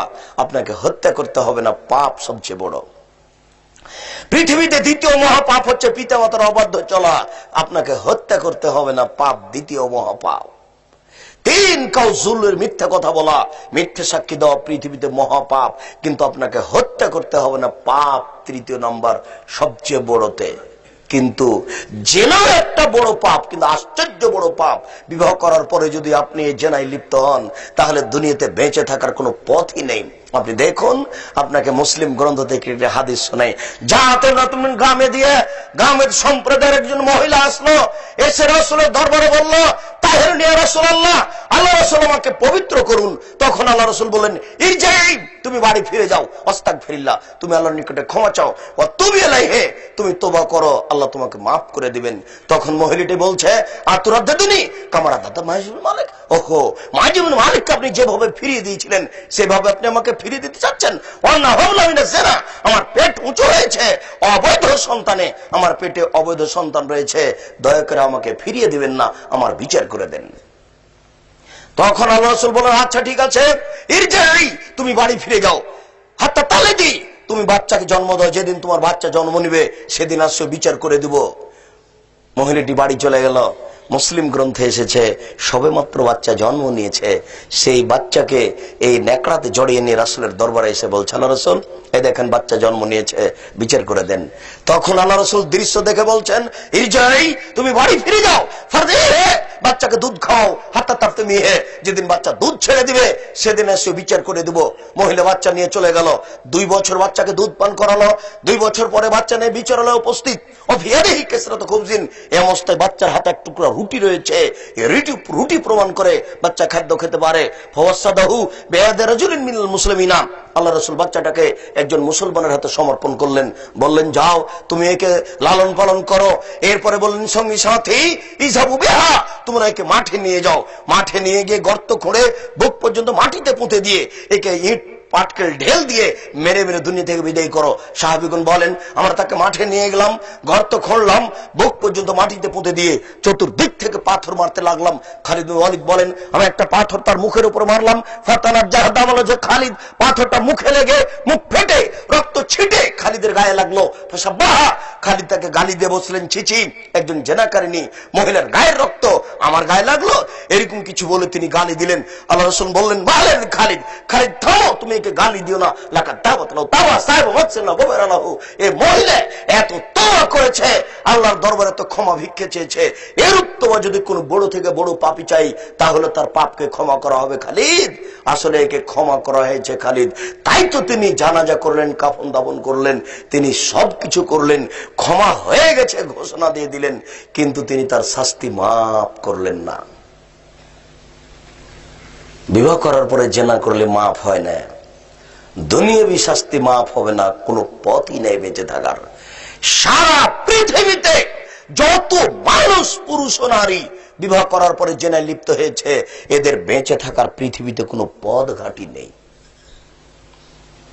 কেউ জানলো না, আপনি আল্লাহর দরবারে ক্ষমা চান, পাপ ক্ষমা হয়ে যাবে, সেটা ভিন্ন কথা, কিন্তু আপনি জেনে রাখেন যে আমার বেঁচে থাকার সুযোগ হারিয়ে গেছে, এটা এত বড় পাপ। যে পাপ মানুষের কাছে কিছুই না, যে পাপ মানুষের কাছে কিছুই না। রাসূল সাল্লাল্লাহু আলাইহি সাল্লাম বলছেন, অচিরেই এমন নেতা আসবে দুনিয়াতে, জোর যার মুল্লুক তার, জোর করে নেতা হবে, এদের চরিত্র হবে এই ইস্তাহিলুনাল ফুরুজা, এরা জেনাকে হালাল মনে করবে, জেনা তাদের কাছে কিছু নয়। আল্লাহ রাসূল বলছেন যে পৃথিবী ধ্বংসের চিহ্ন 5টি, তার একটি হচ্ছে জেনা প্রকাশ পাবে। রাসূল সাল্লাল্লাহু আলাইহি সাল্লাম বলছেন, লাইজনি জানি হিনা ইয়াজনি ও মুমিন, মানুষ যখন জেনা করে তখন মানুষ মুমিন থাকে না। রাসূল সাল্লাল্লাহু আলাইহি সাল্লাম বলছেন, ইজা যাহারা রিবা ওয়া জিনা, যদি সমাজে দুইটি পাপ প্রকাশ পায়, একটা হলো সুদ আর একটা হলো জেনা, এই দুইটা যদি পাপ প্রকাশ পায়, আহলা বিহিমুল আযাব, তাহলে তাদের উপর আল্লাহর গজব নাযিল হয়ে যায়, হারাম হয়ে যায়, তাদের উপরে গজব নাযিল হবেই, তাদের উপরে গজব নাযিল হবেই, তাদের উপরে গজব নাযিল হবেই। যাদের মাঝে সুদ এবং জেনা প্রকাশ পেয়েছে, শুনুন আরেকটা বিপজ্জনক খুব কথা। রাসূল সাল্লাল্লাহু আলাইহি সাল্লাম বলছেন যে লাম ইয়াজহার ফি কওমিন আল ফাহিশাতা কাত, যখনই কোন জাতির ভিতরে জেনা প্রকাশ পায়, যখনই কোন জাতির ভিতরে জেনা প্রকাশ পায়, ইল্লা ফাশা ফিহিমত তাউন, তখন তাদের মাঝে দুইটি বিপদ হবে, তার একটি হচ্ছে হঠাৎ মরণ হবে, দুই ওয়াল আউজা লাম ইয়াকুন ফি আসলামিহিম, এমন রোগ হবে যে রোগ বংশে কোনোদিন ছিল না, এমন রোগ হবে যে রোগের ঔষধ ডাক্তার কিয়ামত পর্যন্ত খুঁজে পাবে না। সমাজে জেনা প্রকাশ পেয়ে গেলে দুইটা বিপদ আসবে, বলেন তো একটা বিপদ কি? হঠাৎ মরণ হবে। আরেকটা বিপদ আল্লাহ রাসূল বলছেন, এমন রোগ হবে যে রোগ বংশে কোনোদিন কারো ছিল না, এমন রোগ হবে যার ঔষধ কিয়ামত পর্যন্ত কোনো ডাক্তার খুঁজে পাবে না। জেনা প্রকাশ পেলে এটা হবে। রাসূল সাল্লাল্লাহু আলাইহি সাল্লাম দুটা পাপের কথা বলেছেন, আপনি শুনে আশ্চর্য হবেন, মানুষ না করেই পাপী। অবাক হতে হয়, দুইটি পাপ আছে দুনিয়াতে, মানুষ না করেই পাপী। তার একটি হচ্ছে, কেউ যদি কাউকে বলে আসো জুয়া খেলি, কেউ যদি কাউকে বলে যে আসো জুয়া খেলি, তাহলে তাকে কাফারা দিতে হবে, 10 জন মিসকিন ফকিরকে খাওয়াতে হবে। জুয়া খেলেই নি, শুধু বলেছে যে আসো খেলি। প্রত্যেক যেই খেলাতে টাকার হারজিত রয়েছে সেটাই জুয়া, প্রত্যেক যেই খেলাতে টাকার হারজিত রয়েছে সেটাই জুয়া। যাতে টাকার হারজিত নেই সেটা জুয়া নয়। এই দেশের ছেলেরা বুঝে না, এই যে আন্তর্জাতিক খেলা ক্রিকেট এবং ফুটবল, এটা নিয়ে ব্যস্ত, বুঝে না। ও ব্রাজিলের পক্ষে গেছে, বাপ গেছে পাকিস্তানের পক্ষে। বোকা ছেলে, অশিক্ষিত মূর্খ ছেলে, 3 তলা 5 তলা 10 তলা বাড়ির উপরে পতাকা ঝুলিয়েছে ব্রাজিলের। শোনো, তুমি কি চিনো ব্রাজিলকে? তুমি যদি পায়খানায় পড়ে যাও, আর এটা যদি ব্রাজিল বুঝতে পারে যে তুমি পায়খানায় পড়ে গেছো, আর তারা যদি সুযোগ পায়, তাহলে আরো 2 অঞ্জলি পায়খানা নিয়ে তোমার মাথায় চাপিয়ে দিবে। তুমি চিনো ওরা ইহুদি, তুমি চিনো ওরা খ্রিস্টান, তুমি চিনো ওরা ইহুদি, তুমি চিনো ওরা খ্রিস্টান, ওরা তোমার জানি শত্রু, ওরা তোমার মানি শত্রু, ওরা তোমার জানি শত্রু, ওরা তোমার মানি শত্রু। যত মানুষ এইসব খেলায় অংশগ্রহণ করে দেখে এরা কেউ শিক্ষিত নয়, সবাই অশিক্ষিত মানুষ। আর এইসব ছেলেগুলো বোকা শ্রেণীর মানুষ, এদের বুদ্ধিও নয়, এদের বিদ্যাও নেই, এদের বুদ্ধিও নয়, এদের বিদ্যাও নেই। শুনুন, এই আন্তর্জাতিক খেলা টিভিতে দেখা তো দূরের কথা, এর গল্প যেখানে চলে সেখানে বসে থাকাও হারাম। আপনি তো ইহুদি খ্রিস্টানকে চিনেন না। ইহুদি খ্রিস্টান পরিকল্পনা করে টাকা দেয় খ্রিস্টান, ইহুদি পরিকল্পনা করে টাকা দেয় খ্রিস্টান, মাঠ করবে মুসলমান। এই দেশের মাটিতে ৩,৫০০ এনজিও রয়েছে, এই দেশের মাটিতে ৩,৫০০ এনজিও রয়েছে। তার একটি এনজিও হচ্ছে গার্মেন্টস। ইহুদি চিন্তা করে যে আমরা মনে করি নারী হচ্ছে জেনার বস্তু, আমরা মনে করি নারী হচ্ছে উপভোগের বস্তু। তাদের আবার বিবাহ কিসের? তাদের দাম দিতে হবে কেন? ওরা তো পতিতালয়ের বস্তু, তাদের দাম দিতে হবে কেন? ওরা তো পতিতালয়ের বস্তু। ইহুদি খ্রিস্টান এটা মনে করে। এইখানে এসে আল্লাহ এবং আল্লাহ রাসূল একটা বিধান দিয়েছেন, না, নারী খুব দামি বস্তু, ওদেরকে ঘেরে রাখতে হবে, ওরা আদরের বস্তু, ওরা দামি বস্তু, ওদেরকে ঘরে রাখতে হবে, ওদেরকে মোহর দিতে হবে, ওদেরকে সম্মান করতে হবে, ওদেরকে মান দিতে হবে। এটা সম্পূর্ণ ইহুদিদের উল্টা হয়ে গেছে। ইহুদি বলছে, আরে খ্রিস্টান বলছে বলে কি, নারী হচ্ছে উপভোগের বস্তু, বাপ ভোগ করবে, ছেলে ভোগ করবে, যা যখন ইচ্ছে সে তাকে ভোগ করবে, ও হচ্ছে ভোগ করা বস্তু, ও পতিতালয়ের বস্তু, ওকে দাম দিতে হবে কেন? হিন্দুরা যেমন দেয়নি, ইহুদি তেমন দেয়নি, খ্রিস্টান তেমন দেয়নি, জাহেলিয়াতের যুগে তেমন দেয়নি। আপনি যদি এটা বিস্তারিত দেখতে চান তাহলে এখানে আমার ভাইরা আছেন, এমাম আরো যারা আছে তাদেরকে বলেন, আমি খুব একটা বুঝি না, ওই www দিয়ে জুমার খুতবা আব্দুর রাজ্জাক বিন ইউসুফ টিপে দেখুন, আপনি পাবেন নারীদের মর্যাদা অধিকার বিস্তারিত দেওয়া আছে, নারীদের মান সম্মানের কথা। তাহলে আপনি বুঝতে পারবেন ইহুদিরা কি ভাবছে। এখন ইহুদিরা দেখতে পেল মুসলমানের নারীদের আমি দাম দেওয়া দেখাচ্ছি, তাদেরকে আমি জেনার বস্তু না করে ছেড়ে দেব, ওই হিসাব আমাদের আছে। এই যে লক্ষ নারী এই গাজীপুরে ঢাকাতে গার্মেন্টসে থাকছে, এগুলো হলো জেনার সেন্টার, যেমন বিশ্ববিদ্যালয়, যেমন অন্য জায়গাতে। কি বলেন আপনি? দুইজন নারী ভালো থাকে এটা দেখে আপনি ভালো বলছেন? যেখানে তার মালিকদের কোনো হিসাব থাকে না, যেখানে তার বাপ ভাই থাকে না, যেখানে তার যেই সে তাকে ভোগ করতে পারে, এটা একটা হচ্ছে এনজিও, এটা ইহুদিদের পরিকল্পনা, এটা খ্রিস্টানদের টাকা। এটা হলো মাঠ কর্মী মুসলমান, মাঠ কর্মী মুসলমান, খ্রিস্টানদের পরিকল্পনা, ইহুদিদের পরিকল্পনা, খ্রিস্টানদের টাকা। আপনি সাবধান থাকুন, আপনি বুঝতে পারছেন না। রাসূল সাল্লাল্লাহু আলাইহি সাল্লাম বলছেন, দুনিয়াতে দুইটা পাপ আছে, মানুষ না করেই পাপী। তার একটা হচ্ছে এই জুয়া খেলায় অংশগ্রহণ করা, যেই খেলাতে টাকার হারজিত নেই, শরীর চর্চা নেই, এই খেলা সর্বদা হারাম। যেই খেলাতে টাকার হারজিত নেই, শরীর চর্চা নেই, সেই খেলা সর্বদা হারাম। খেলা যখন জুয়া হলো তখন হারাম, যখন জুয়া নয় তবে শরীর চর্চা হয় তখন জায়েজ। স্কুলের ছেলেরা ফুটবল খেলতে পারে শরীর চর্চার জন্য, গ্রামের ছেলেরা গ্রামের মাথায় ফুটবল খেলতে পারে শরীর চর্চার জন্য, এটা জুয়া নয়। কেন? এতে টাকার হারজিত নেই। তবে মান লাইবা বিনারদিশির ফাকাদ আদখালা ইয়াদাহু ফি দামি খিনজির, যারা চৌসার, ছক্কা, লুডু, দাবা, পাঞ্জা, ক্যারাম বোর্ড, তাস এই ধরনের খেলায় অংশগ্রহণ করলো, সে তার হাতকে শুকুরের শোরের রক্তের মধ্যে ডুবিয়ে দিল। চৌসার, ছক্কা, লুডু, দাবা, পাঞ্জা, ক্যারাম বোর্ড, তাস এই ধরনের যত খেলা আছে, যেগুলো এমনিতেই বসে বসে সময় কাটায়, একটু কোরআন তেলাওয়াত করে না, সাংসারিক কোনো কাজ করে না, জিকির আজকার করে না, খেলায় মত্ত থাকে, শরীর চর্চা হয় না, এই খেলার নামই হচ্ছে মান লাইবা বিনারদিশির।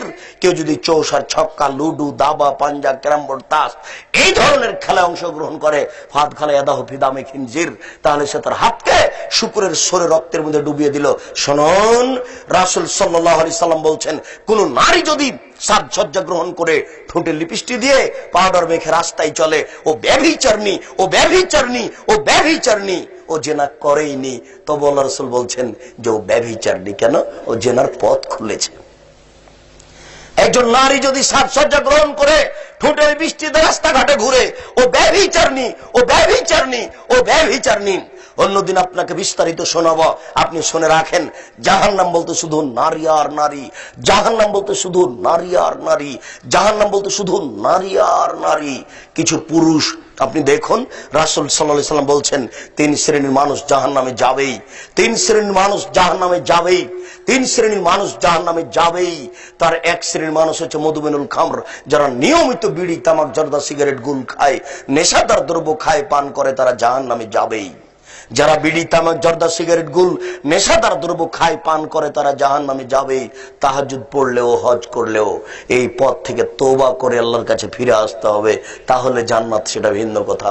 2, রাজলাতু মিনান নিসায়ে, পুরুষের বেশধারী নারী জাহান্নামে যাবেই, পুরুষের বেশধারী নারী জাহান্নামে যাবেই। যারা রাস্তাঘাটে আপনার যেখানে সেখানে পুরুষের পোশাক পরে চলছে, পুরুষের জুতা স্যান্ডেল পরে, পুরুষের শার্ট প্যান্ট পরে, পুরুষের গেঞ্জি গায়ে দেয়, এরা জাহান্নামে যাবেই যাবে, এরা জাহান্নামে যাবে। শুধু এরা কেন, যারা স্বাভাবিক পোশাকে রাস্তাঘাটে চলছে এরাও জাহান্নামে যাবে, যারা স্বাভাবিক ভাবে রাস্তাঘাটে চলছে এরাও জাহান্নামে যাবে। দেখেন, আল্লাহ রাসূলের বাক্য শুনে আপনি অবাক হবেন।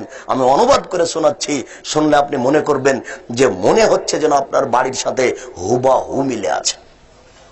আল্লাহ রাসূল বলছেন, নেসাউন, মহিলা, কাসিয়াতুন, কাপড় পরে থাকে, আর এতুন, উলঙ্গ। দেখেননি আপনার স্ত্রী উলঙ্গ হয়ে আছে? আপনার চোখ পড়েনি কোনোদিন? ওই যে ছোট ব্লাউজ পরে আছে, পেট পিট দেখতে পাওয়া যায়, এটাই তো উলঙ্গ পোশাক। আপনি দেখেননি আপনার মেয়ে উলঙ্গ হয়ে আছে, যে ফতোয়া গায়ে দিয়ে কলেজে যায়? ওই যে এখনো রাত এখন গভীর হয়ে আছে, আপনি দেখেন ঢাকা শহরে, গাজীপুরে এখনো রাস্তাঘাটে মেয়ে হাঁটছে। কেন? ও কি হিন্দুর মেয়ে? ও মুসলমানের বাচ্চা নয়? ও কি ইহুদির মেয়ে? ও কি খ্রিস্টানের মেয়ে? ও হলো কাপুরুষের মেয়ে, ও হলো কাপুরুষের বাচ্চা, যার শরীরে পুজ আছে, যার শরীরে রক্ত নেই। জন্ম দিতে পারলেই বাপ হওয়া যায় না, জন্ম দিতে পারলেই বাপ হওয়া যায় না, প্রসাব করাতে পারলেই মা হওয়া যায় না। বাপ হওয়ার জন্য আবু বকর সিদ্দিককে দেখতে হবে। আবু বকর সিদ্দিক খোলা মাঠে দিন দুপুরে জামায়ের সামনে পৃথিবীর সবচেয়ে বড় শিক্ষিতা বুদ্ধিমতী নারী আয়েশা, তাকে 2-3 কিল লাগিয়ে দিলেন, থাপ্পড় লাগিয়ে দিলেন। পৃথিবীর সবচেয়ে বড় শিক্ষিত নারী আয়েশা, পৃথিবীর সবচেয়ে বড় সম্মানী মানুষ হচ্ছেন আয়েশার স্বামী মুহাম্মদ সাল্লাল্লাহু আলাইহি সাল্লাম, পৃথিবীর সবচেয়ে বড় সম্মানী মানুষ হচ্ছেন আবু বকর সিদ্দিক রাদিয়াল্লাহু তাআলা আনহু। তিনি মেয়েকে মেরে দিলেন, দিন দুপুরে মেয়েকে মেরে দিলেন, প্রায় 1400 মানুষের সামনে মারলেন, জামাইয়ের সামনে মারলেন, বিবাহদারী বেটিকে মারলেন, পূর্ণ যুবতী মেয়েকে মারলেন। এত বড় বাপে এত বড় বেটিকে, এত বড় মেয়ের জামাইয়ের সামনে খোলা মাঠে দিন দুপুরে মেরে দিলেন। ভুল কোথায় মেয়ে হার হারিয়ে দিয়েছে একটু খেয়াল করেননি, সেই জন্য তিনি মেরে দিলেন। আর আপনার মেয়ে রাত 10টায় শহরে ল্যাংড়া ঘুরে বেড়াই। আপনি আমার বাপ, আপনার মতো কাপুরুষ পিতে বেঁচে থাকার চেয়ে না থাকা অনেক গুণে ভালো। আপনার মতো কাপুরুষ পিতে, আপনার মতো কাপুরুষ পিতে বেঁচে থাকার চেয়ে না থাকা অনেক গুণে ভালো। মেয়ে জন্ম দিয়েছেন, কাজ করে খাওয়ান। টাকা বেশি আছে, ব্যবসা করে খাওয়ান। টাকা কম আছে, কলা বিক্রি করে বেটিকে খাওয়ান। টাকা কম আছে, চকলেট বিক্রি করে বেটিকে খাওয়ান। তাও যদি না পারেন, দিন মজুরি করে বেটিকে খাওয়ান। যদি দিন মজুরি করে খেতে না পারেন, ভিক্ষা করে খেয়ে বেটিকে খাওয়ান। বেটি বাইরে যাবে কেন? জন্ম দিয়েছেন, কোনো পথ নাই, ভিক্ষা করে বেড়ান। ভিক্ষা করে করে মেয়েকে খাওয়াতে হবে, মেয়ে বাইরে যাবে কেন? জন্ম দিয়েছেন আপনি, আর দেখবো আমি? কে আপনাকে হিসাব দিল? জন্ম দিতে পারলেই বাপ হওয়া যায় না, প্রসাদ পারলে মা হওয়া যায় না। আপনি সাবধান থাকুন। রাসূল সাল্লাল্লাহু আলাইহি সাল্লাম বলছেন, মুমিনাতুন, এরা পুরুষকে নিজের দিকে আকৃষ্ট করে। যখন আপনার মেয়ে রাস্তায় হাঁটে, তখন দুই দিকের পুরুষ আপনার মেয়েকে দেখতে থাকে। মায়লাতুন, ওরা নিজেরা পুরুষের দিকে আকৃষ্ট হয়।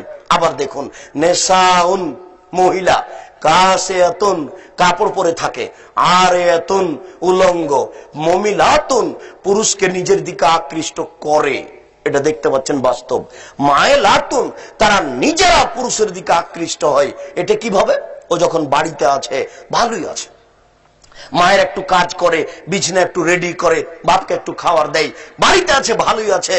ও যখন বাড়ি থেকে বের হয়েছে, কলেজে যাবে, বাজারে যাবে, নারীর উচিত রাস্তার এক পাশ দিয়ে যাবে, মাথা নিচু করে যাবে। একাধিক হাদিস, রাস্তার এক পাশ দিয়ে যাবে, মাথা নিচু করে যাবে। ও কেন জানি কেমন কেমন করে, ও কেন জানি আন্টি শান্টি করে, একবার হাত হিলায়, একবার মাথা নাড়ে, একবার চুল হিলায়, ও কেন জানি কেমন কেমন করে। ও এখন পুরুষের দিকে আকৃষ্ট হয়েছে, এই কথাই নবী বলছেন। আবার শুনুন, নেসাউন মহিলা কাশেয়াতুন কাপড় পরে থাকে, আর এতুন উলঙ্গ হয়ে থাকে। মমিলাতুন পুরুষকে নিজের দিকে আকৃষ্ট করে, মায়েলাতুন পুরুষের দিকে নিজেরা আকৃষ্ট হয়। লায়াদখুলুল জান্নাহ, এরা জান্নাতে যাবে না, এরা জান্নাতে যাবে না, জান্নাতে তো যাবে না, যাবেই না, জান্নাতে তো যাবে না, যাবেই না। ওয়ালা ইয়াজিদনা রিহাহা, জান্নাতের গন্ধ পাবে না, যে গন্ধ তুজাদু মিন মাসিরাতে কাদা ওয়া কাদা, 1 বছরের দূরত্ব পথ থেকে পাওয়া যায়, এটা জান্নাত। এখান থেকে একটা দ্রুতগামী ঘোড়া দৌড়াতে লাগলো, 1 বছর দৌড়িয়ে যত পথ যাবে, আপনি যদি পথের মাথায় দাঁড়ান তাহলে আপনি জান্নাতের গন্ধ পাবেন। কিন্তু এই নারী জান্নাতে তো যাবে না, যাবে না, জান্নাতের গন্ধও পাবে না। আপনি বুঝতে পারছেন না নারীর বিষয়টি কি। রাস্তাঘাটে যেভাবে দেখছেন আপনার অবাক হওয়া উচিত। দুঃখিত, শুনুন, রাসূল সাল্লাল্লাহু আলাইহি সাল্লাম বলছেন, আমি ঘুমিয়েছিলাম, হঠাৎ করে 2 জন মানুষ আমার পাশে এসে, একজন ডান বাহু ধরলো, একজন বাম বাহু ধরলো, ধরে নিয়ে চলে যাচ্ছেন। ভাই যাবে জানেন, ভাই যাবে কমিন, দেখি অনেক মানুষ, হায় হায়, আশা তো ইন্তেকাফান, ফুলে ফেফে বিশাল আকৃতি ধারণ করে আছে, 30 হাত 40 হাত 50 হাত হয়ে উঁচু হয়ে মোটা মোটা হয়ে আছে। অন্তহরিহান, খুব দুর্গন্ধ, দুর্গন্ধের কারণে পাশে থাকা যায় না। কান্নাহুল মারাহিজ, মনে হচ্ছে তারা গ্রামের টয়লেট, মনে হচ্ছে তারা গণশৌচাগার, এত দুর্গন্ধ। আমার ডান দিক ধরলেন জিবরাইল, আমার বাম দিক ধরলেন মিকাইল, আমি ঘুমিয়েছিলাম। এইভাবে তারা 2 জন ধরে আমাকে নিয়ে চলে গেলেন। হঠাৎ দেখি অনেক মানুষ ফুলে ফেফে বিশাল আকৃতি ধারণ করে আছে, খুব গন্ধ, গন্ধে টিকা যায় না, মনে হচ্ছে গণশৌচাগার, মনে হচ্ছে গ্রামের টয়লেট, মনে হচ্ছে খোলা পায়খানা, টিকা যায় না। আমি বললাম, জিবরাইল মানাহাউলায়, হায় হায়, এরা কারা? জিবরাইল বললেন, অহমুজ জনাতা জাওয়ানি, এরা হচ্ছে ব্যভিচার, ব্যভিচারনি। ভেবে দেখুন বিষয়টি, চিন্তা ভাবনার। সামরা ইবনে জুনদুব রাদিয়াল্লাহু তাআলা আনহু বলেন, রাসূল সাল্লাল্লাহু আলাইহি সাল্লাম বলেছেন, একদা জিবরাইল আমার ডান হাত ধরলেন, মিকাইল আমার বাম হাত ধরলেন, ধরে আমাকে টেনে নিয়ে যাচ্ছেন। ফাতাইনা নালম নাকবিল মিসলি তান্নুর আলা হুজাইকুন আসফাল আছে। হঠাৎ একটা গর্তের পাশে চলে আসলাম। সেই গর্তটা চুলার মতো মনে হচ্ছে, উপরের দিক সংকীর্ণ, নিচের দিক প্রশস্ত, উপরের দিক সংকীর্ণ, নিচের দিক প্রশস্ত।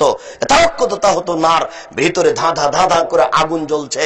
ভাইজা ইরতাফাত ইরতাফাউ কাদা ইখরুজু মিনহা, যখন আগুন জোরে জ্বলে উঠছে, ওর ভিতরে যা কিছু আছে সব উপরে চলে যাচ্ছে, মনে হচ্ছে যেন বের হয়ে যাবে। ভাইজা খামিদাত রাজাউ ফিহা, আর যখন আগুনটা একটু কমে যাচ্ছে, সবকিছু ভিতরে চলে যাচ্ছে, দেখি সেখানে রেজালুন অনিসাউন ওরাতুন, নারী পুরুষ উলঙ্গ হয়ে জমা লেগে আছে, ধাঁধা ধাঁধা করে আগুনে জ্বলছে, নারী পুরুষ উলঙ্গ হয়ে জমা লেগে আছে, দেখি তার ভিতরে এইভাবে জ্বলছে। আমি বললাম, জিবরাইল মান হাউলায়ে, এরা কারা? জিবরাইল বললেন, অহমুজ জনাতা জাওয়ানি, তারা ব্যভিচার, ব্যভিচারনি। যারা জেনায় লিপ্ত হবে তারা এইভাবে জমা লেগে থাকবে আর আগুনে জ্বলবে। রাসূল সাল্লাল্লাহু আলাইহি ওয়াসাল্লাম বলেছেন যে জেনাকারিনী মহিলার লজ্জা স্থানের গন্ধে জাহান্নামীরা জাহান্নামে টিকতে পারবে না। কে সব দাম দেয় কথা?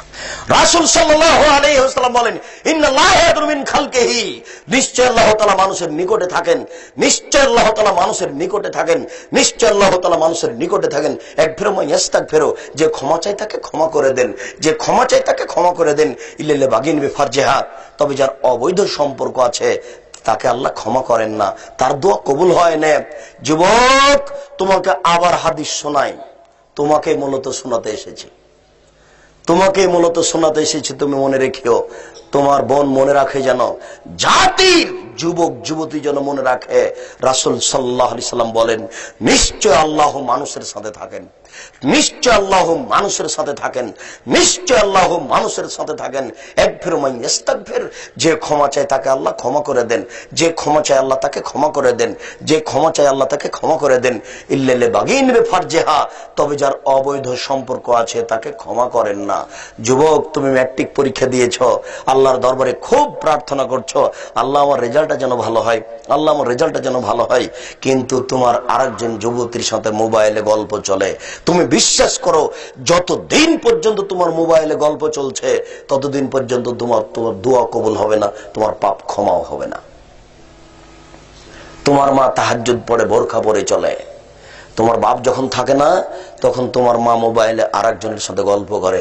তোমার মা যতই তাহাজ্জুদ পড়ুক, তোমার জন্য ফার্স্ট ক্লাসের জন্য, আপনার ওই জিপিএ 5 এর জন্য দোয়া করছে, তোমার মায়ের দোয়া কবুল হবে না। দোয়া কবুলের জন্য আগে এই পথ বন্ধ করতে হবে, তারপর কোন কথা। দোয়া কবুলের জন্য এই পথ বন্ধ করতে হবে, তারপর কোন কথা। রাসূল সাল্লাল্লাহু আলাইহি সাল্লাম বলছেন, আমার জীবনের সবচেয়ে বড় ভয়, আমার জীবনের সবচেয়ে বড় ভয়, আমার জীবনের সবচেয়ে বড় ভয় হচ্ছে আমার উম্মতের ব্যাপারে আজ-জিনা, অবৈধ সম্পর্ক। 2 অসাহতুন খাফিয়া, গোপন পাপ। 10 বছর পূর্বে, 20 বছর পূর্বে মোবাইলে পুরুষ নারীর সাথে এত গল্প করবে এরকম হিসাব ছিল না, কিন্তু নবী বলেছেন আমার উম্মতের গোপন পাপ। তুমি দেখো যুবক, প্রায় মোবাইলের কাজ হচ্ছে গোপনে জেনার গল্প করা, প্রায় মোবাইলের কাজ হচ্ছে গোপনে জেনার গল্প করা। প্রায় যুবকই গোসলখানায় জেনা গোপনে পাপ করে, প্রায় যুবতী গোসলখানায় গোপনে পাপ করে, প্রায় যুবকই মোবাইলে জেনার গল্প করে, প্রায় যুবকই গোপনে যুবতী জেনার গল্প করে। আল্লাহ রাসূল এই কথাই বলছেন, আমার উম্মতের উপরে আমার জীবনে বড় ভয়, তারা এটা করবে। দেখেন রাসূল যা বলেছেন তাই বাস্তব হচ্ছে। রাসূল সাল্লাল্লাহু আলাইহি সাল্লাম বলেছেন, 3টি পাপের কারণে 3টি গজব নাজিল হয়, 3টি পাপের কারণে 3টি গজব নাজিল হয়। 1, খাসফন, ভূমিকম্প হবে। 2, মাসখন, আকার আকৃতি পরিবর্তন হবে। 3, কাজফন, সর্ব ধরনের বিপদ নেমে আসবে। এই যে 10 টাকা কেজি চাউল 40 টাকা হলো, এই যে আপনার 30 টাকা লিটার তেল 100 টাকা হলো, অবাক হতে হয়। 200 টাকা ছিল আপনার কারেন্ট বিল, 2000 টাকা হলো। মসজিদে মারামারি, মাদ্রাসায় মারামারি, কলেজ বিশ্ববিদ্যালয়ে মারামারি, যেখানে সেখানে মারামারি, সর্ব ধরনের সমস্যা নেমে আসবে 3টি পাপের কারণে। আর সমস্যা আপনি ঠেকাবেন কি করে? একজন মেয়ে মানুষ যদি মেম্বার হয়ে দেশে, একজন মেয়ে মানুষ যদি মেম্বার হয় দেশে, সারা দেশে গজব নাজেল হবে। একজন যদি মেয়ে মানুষ সারা বাংলাদেশে মেম্বার হয়, সারা দেশে গজব নাজেল হবে। বাংলাদেশ একটা আশ্চর্য বোকা দেশ, যার বড় জন নারী, মেজ জন নারী, সেজ জন নারী। এই দেশে কোনো পুরুষ নাই, সব কাপুরুষ। এদেরকে মাটির নিচে থাকতে হবে, উপরে থাকার কোনো সুযোগ নেই। এই নারীরা দেশ চালাবে আর দেশে শান্তি হবে, এটা ভাবাই যায় না। নারী নেতৃত্ব হারাম, নারী নেতৃত্ব হারাম। একজন মেয়ে মানুষ মেম্বার হলে সারা দেশে গজব নাজেল হবে। বাংলাদেশে গজব নাজেল হচ্ছে, বাংলাদেশে গজব নাজেল হচ্ছে, বাংলাদেশে গজব নাজেল হচ্ছে। আপনি তাহাজ্জুদ দিয়ে ঠেকাবেন? এটা হতে পারে না। পথ বন্ধ করতে হবে, তারপরে কোনো কথা। শুনুন, 3টি পাপের কারণে 3টি গজব নাজেল হয়। 1, এই যে শারেবুল খুমরা, যখন মানুষ নেশাদার দ্রব্য পান করবে, বিড়ি, তামাক, জর্দা, সিগারেট, গুল খাবে, তখনই এই বিপদ নেমে আসবে। 2, জাহারাতুল কায়নাত, মেয়েরা যেদিন নাচবে, আশ্চর্য, প্রত্যেকটা, প্রায় মোবাইলে মেয়ে নাচে, প্রায় দোকানে মেয়ে নাচে। এটা গাজীপুর, এটা ঢাকা শহর। গ্রামে একটা বাড়ি আছে, 5 তলা, 30টা রুম আছে, প্রায় 30টা রুমে ল্যাংটা মেয়ে নাচে। এটা ঢাকা শহর, 30 তলা বাড়ি, 150টা রুম আছে, প্রায় রুমে ল্যাংটা মেয়ে নাচে। আল্লাহ রাসূল এই কথা বলছেন যে 2 নম্বর পাপ, মেয়ে যখন নাচবে। 3, অজারাবুল মাযিব, যখন বাদ্যযন্ত্র প্রকাশ পাবে, প্রায় মোবাইলে বাদ্যযন্ত্র, প্রায় দোকানে বাদ্যযন্ত্র, প্রায় ঘরে বাদ্যযন্ত্র। আপনি অবাক হবেন। দেখেন আল্লাহ রাসূলের কথা একবারে হুবাহু মিলা আছে। 3টি পাপের কারণে 3টি গজব নাজিল হয়।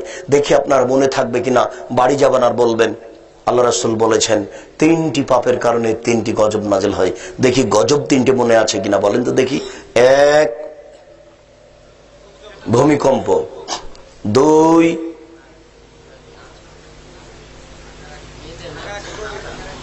2, আকার আকৃতি পরিবর্তন। 3, সর্ব ধরনের সমস্যা। এগুলো গজব 3টা আগে সিরিয়াল দেন, পাপ 3টে পরে। গজব তিনটাকে সিরিয়াল বাড়ি যাবেন আর বলবেন, 1 ভূমিকম্প, 2 আকার আকৃতি পরিবর্তন, 3 সর্বধরনের সমস্যা। এই 3টি হলো গজব। এবার পাপ: 1 নেশাদার দ্রব্য পান করা, 2 মেয়েদের নাচ গান, 3 বাদ্যযন্ত্র। মনে থাকে যেন, 1 নেশাদার দ্রব্য পান করা, 2 মেয়েদের নাচ, 3 বাদ্যযন্ত্র। 10 বছরের ছেলে রাস্তায় হাঁটছে, বাজছে তার কাছে কি না তো MP3, ওইও জানে না, তার বাপও জানে না কি জিনিস, বাজনা চলছে। অবাক হতে হবে। শুনুন সম্মানিত দ্বীনি ভাই, বিষয়টি ভাবার জন্য অনুরোধ করে বাকি অংশ আজকের জন্য আলোচনা না করে অন্যদিন বিস্তারিত পেশ করব। আজকের সংক্ষিপ্ত এখানে শেষ করতে যাচ্ছি। আমাদের রাস্তা অনেক দূর, সময় সাপেক্ষে আমরা বিশ্বভিত্তিক আলোচনা করব। এমনি আপনি পিস টিভিতে বিস্তারিত আলোচনা দেখতে পারেন, ইন্টারনেটে অনেক বক্তব্য আছে, সেগুলি দেখতে পারেন, ক্যাসেটে দেখতে পারেন। আমরা জাতির কল্যাণ চাই। আল্লাহ, যারা আমাদের মারা গেছে তুমি তাদের কবরের শাস্তি মাফ করো। যারা আমরা অসুস্থ তাদের তুমি আরোগ্য দান করো। আমরা যারা বেঁচে আছি তুমি তাদেরকে তোমার রাসূলের পদ্ধতি অনুযায়ী চলার তৌফিক দান করো। আজকে আমরা যে গুরুত্বপূর্ণ আলোচনা শুনলাম এগুলি মেনে চলার তৌফিক দান করো। এই দাবি, এই দাওয়া, এই দোয়া তোমার দরবারে রেখে আজকের সংক্ষিপ্ত আলোচনা এখানেই শেষ করছি। সুবহানাকা আল্লাহুম্মা ওয়া বিহামদিকা আশহাদু আল্লা ইলাহা ইল্লা আনতা আস্তাগফিরুকা ওয়া আতুবু ইলাইক। আসসালামু আলাইকুম। কতগুলো জিজ্ঞাসা। যাবো আব্দুল্লাহ বিন ফজল সাহেব চলে গেছেন, 4 ঘন্টা থেকে 11 ঘন্টা বক্তব্য দিতেন। চলে গেছেন, একটা বই লিখে গেছেন, ওটা আজও আছে। আমরা চলে যাব, বক্তব্য থেকে যাবে। মহতারাম আমিরে জামাত ডক্টর আসাদুল্লাহ আল গালেব আপনাদেরকে সালাম দিয়েছেন। তিনি আপনাদের কাছে দোয়া চেয়েছেন, তিনি আপনাদের জন্য দোয়া করেন। তিনি আপনাদেরকে আত্মাহারিক পত্রিকা এবং সলাতুর রাসূল পড়ার জন্য অনুরোধ করেছেন। আর আমরা বিশেষভাবে, আমি খাকসার অনেক বই আছে আপনার পরিবারকে সুন্দর করার জন্য, আদর্শ নারী, আদর্শ পুরুষ, আর এই দুয়ার বইটি, কত দোয়া আছে, কোথায় হাত তুলে দোয়া করতে হবে, আর তাফসির কি মিথ্যা হতে পারে, এইগুলি আজকে সাথে আছে। 50 টাকা এমনিতেই খরচ হয়ে যায়। 50 টাকা একটা বই নিয়ে যদি নিজে না পড়েন আর একজন পড়লে আপনার নেকি হবে। এখানে যদি স্টেজে নিয়ে এসে থাকে স্টেজ থেকে নেন, আর যদি না নিয়ে এসে থাকে তো পাশে গাড়ি আছে, গাড়িতে আছে, চালক আছে। সবাইকে কয়েক মিনিটের বইগুলি সংগ্রহ করতে বলছি।